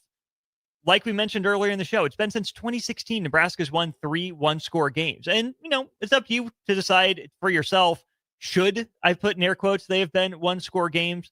Fact of the matter is, they were. Other fact of the matter is, Nebraska won it. So, does Nebraska look like it's going to go all the way and play for a national championship? No, not necessarily, but 6-2 is better than Nebraska's been for a long time. Better than 4-4. Better than 4-4. Not 3-5, like the close game woes would have had you believe going into last season. 5769 says this, DP, this Nebraska team is special. If Nebraska beats USC, I'm rebuying a Husker hat. Apparently, jumped off the Husker bandwagon, ditched the hat, and is in the market for another one potentially after next week. I'll say this, Nebraska's in position to be in position. Nebraska's on the outside looking in of everything it wanted to accomplish going into the season, but Nebraska's got 4 more opportunities. Take them week by week, what have you. Not going to say 10-2 is what I'm predicting, but at the very least, it's on the table. It is a fact that it is possible, not that it is going to happen. And man, that's more than you could have said for a lot of Husker teams in years past, and that's a fact. Teams recent and loud and present. We're still trying to scrub some of the stink off, as a matter of fact. Still bathing that tomato juice. Yeah, I mean, listen, to say that, and I find it fascinating that there are Huskers, people who live here who do not have Husker hats. Well, that number's from California, so not much more of an excuse for that either. well, I guess we should ask him whether he has a USC hat. See that, or UCLA. I'm hoping it's a UCSD. Give me a San Diego hat here. A Toros? I'm hoping more for UCSD. Okay. But then the Toreros, okay. But John Cook would have words with me over his past in San Diego. Okay. So I'm good either way. I wasn't real sure, but not anti-Fullerton. You could have said Aztec. Could have. You could go San Diego State. That's the beauty of being in that area. Fresno. I have a Cal State Fullerton. I miss Cal State Fullerton being in Omaha. That's one of those weird off-the-wall teams that you just got to love. And then they just haven't been here for too long. I loved them because I got connected to them for basketball. There we go. Recruited a couple of their players. There we go. Babacar Kamara played big for me. How about that? Yeah. All right. And I called a couple of games for them back in 2007. 7 and 8. Yeah. I called a couple of games for Cal State Fullerton, Cal State Bakersfield, and University of California, Riverside. Riverside called a couple of games for. Do you remember what Riverside did to Nebraska men's basketball? Yes, that was brought up. Yeah, that was brought up several times. It's a pride thing for them. Mm-hmm. It's a pride thing for them and an embarrassment for Nebraska. But that program's moved on. As Matt Rule would say, his program has moved on. Certainly, Minnesota, I think, now has to be in the rear view. It's time, DP, as Nebraska turns the calendar to November, a pivotal November. Not a November that means everything and anything, about the direction of the program, but certainly what will be a revealing November. Nebraska, it seemed like, took, if not all the right lessons away, some of the wrong lessons away from wins over Michigan State and Maryland in terms of what it was going to take to win Big Ten games. Came to light against Minnesota. They readjusted. They beat Northwestern here today. Let's see this program take the right lessons away from a win and do it again in November. Do you think the program will be the same after November? Well, it's going to be different no matter what, whether it's anything from 4-0 to 0-4, anything in between. But it won't be final. They're going to play football in 2026. They will. We don't know what version of them will. Right. But we can only learn so much from 2025 they'll tell us about 2026 in this day and age. I think we're going to have an interesting stretch. We're planning on it. We're banking on it. I think there's going to be, 5769, Cali guy, but Husker fan. I have USC season tickets, but I sell them. Interesting.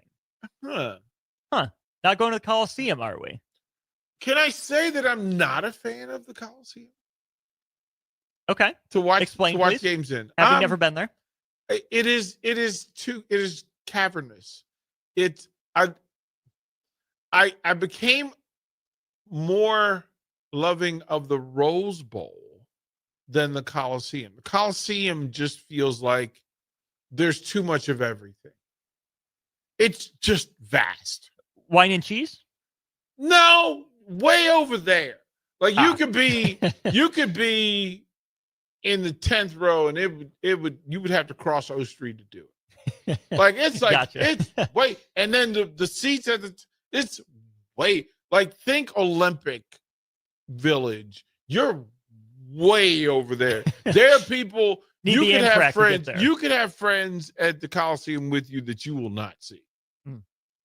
Like, and the likelihood that you're gonna go from where you are to where they are, you better meet them before the game or after, because you're not getting there in time for halftime. No. Rose Bowl, it's just a bowl. It's just a bowl, and it's with a very nice view over the top of the bowl, I've been told.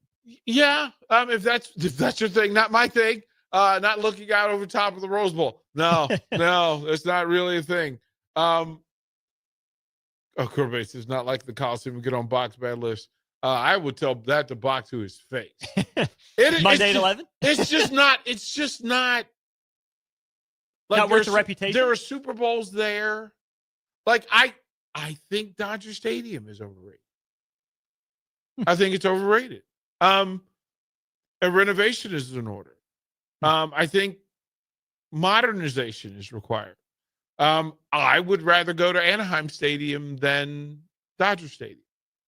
You only watch Mike Trout play at one of them 81 times a year. So. That's the thing, right? So I hold the feather. I hold flowers for the old stadiums.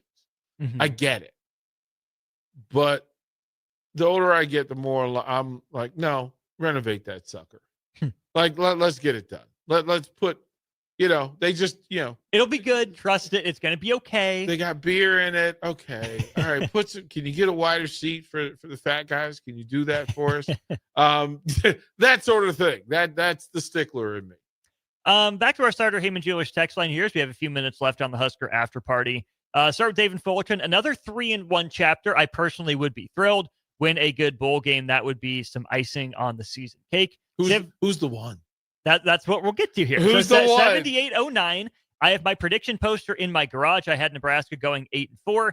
If they get there, I am still good. DP, right now, we mentioned that Nebraska has gone 3-1 in two separate 4-game chunks of the season. Have you seen enough from Nebraska to believe and think that 3-1 is realistic and attainable, or would 3-1 be maybe a little bit above and beyond what you've seen from Nebraska so far in this final 4-game stretch? Attainable, maybe not likely. This strikes me as a 2-2 run. And doesn't matter what the two.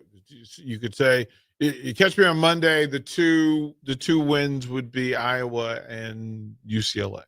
Catch me on Tuesday, I could say it's UCLA and USC. Maybe you just want to be, California state champions. Right, because you watch Iowa today shut out Minnesota, and you go, oh, okay, well, maybe.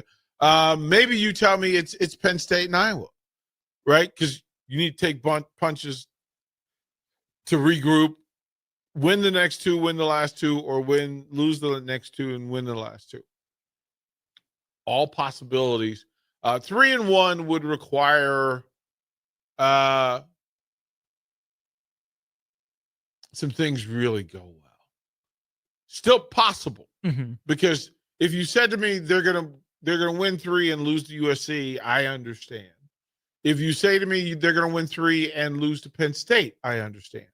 If you're not gonna tell me they win the next 3 and then lose to Iowa, I will fight you. Right. I will fight you. And I refuse to accept them losing to UCLA. I refuse to accept that. So that's where I stand. Don't call me Chauncey Billups. Chauncey probably already made his phone call. Yeah, would be my guess. Yeah, he knows already. Now, Chauncey might have also posted some bond and has more phone calls, more minutes available to him. He knows. TBD. He knows who's winning. He just asked him. He's got the X-ray glasses. He's got the X-ray table and the rigged shuffler. I tend to agree. I think 3-1, I mean, just by virtue of the fact that Nebraska hasn't played any of the 4 games, is on the table. I do think it's in reach for this Nebraska team. I think it is maybe a bridge too far in terms of how confident I am saying Nebraska will get there. Nebraska can get there. But then, DP, we get to this. Nebraska has gone 0-4 and 1-3 in the previous 2 Novembers under Matt Rule. One single solitary step up from 1-3 is 2-2. Mm-hmm. I'm not saying if Nebraska doesn't go 2-2, it's all over. I would say 1-3 feels like another disappointing November, ends a little flat, almost regardless of who the one is. And to me, the next step for this program is almost regardless of who the 2 are, find a way to win at least twice in November. Yeah, the 7-6 thing would bother me. It just would. So that's fair. I would still applaud it because it means you won another game and you didn't take a step back from last year. Yeah. But still. Let's see. Yeah. Something. Yeah. Go get 8. Go get 8. It's out there for him. Go get 8. It's out there for him because Nebraska moves to 6-2 today, a 28-21 win for the Huskers over the Wildcats of Northwestern. 7809 says, yep, you guys seem like you're on board with me. Plenty more to talk about regarding this game over the course of tomorrow, of course, and then getting back into the regular weekly programming on Monday. Big thanks to the 3 wonderful sponsors of our post-game shows here on The Ticket: Anderson Ford of Lincoln, Vinnie Krikak of State Farm, and Baumgart. For Jay Foreman, for DP, this is Austin Norman signing off. Don't go anywhere. Husker volleyball plays tonight. Mandy Monson in the house to break down the Huskers win potentially over Michigan State. 30 sets in a row the Huskers have won. Can they keep that rolling? We will see. Don't go anywhere. More stuff comes your way next on The Ticket.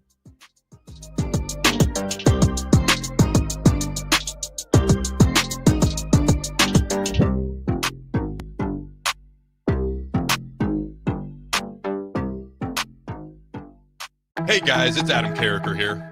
As a former Husker and NFL player, I'm a health nut. Hydration and recovery starts at home. That's why I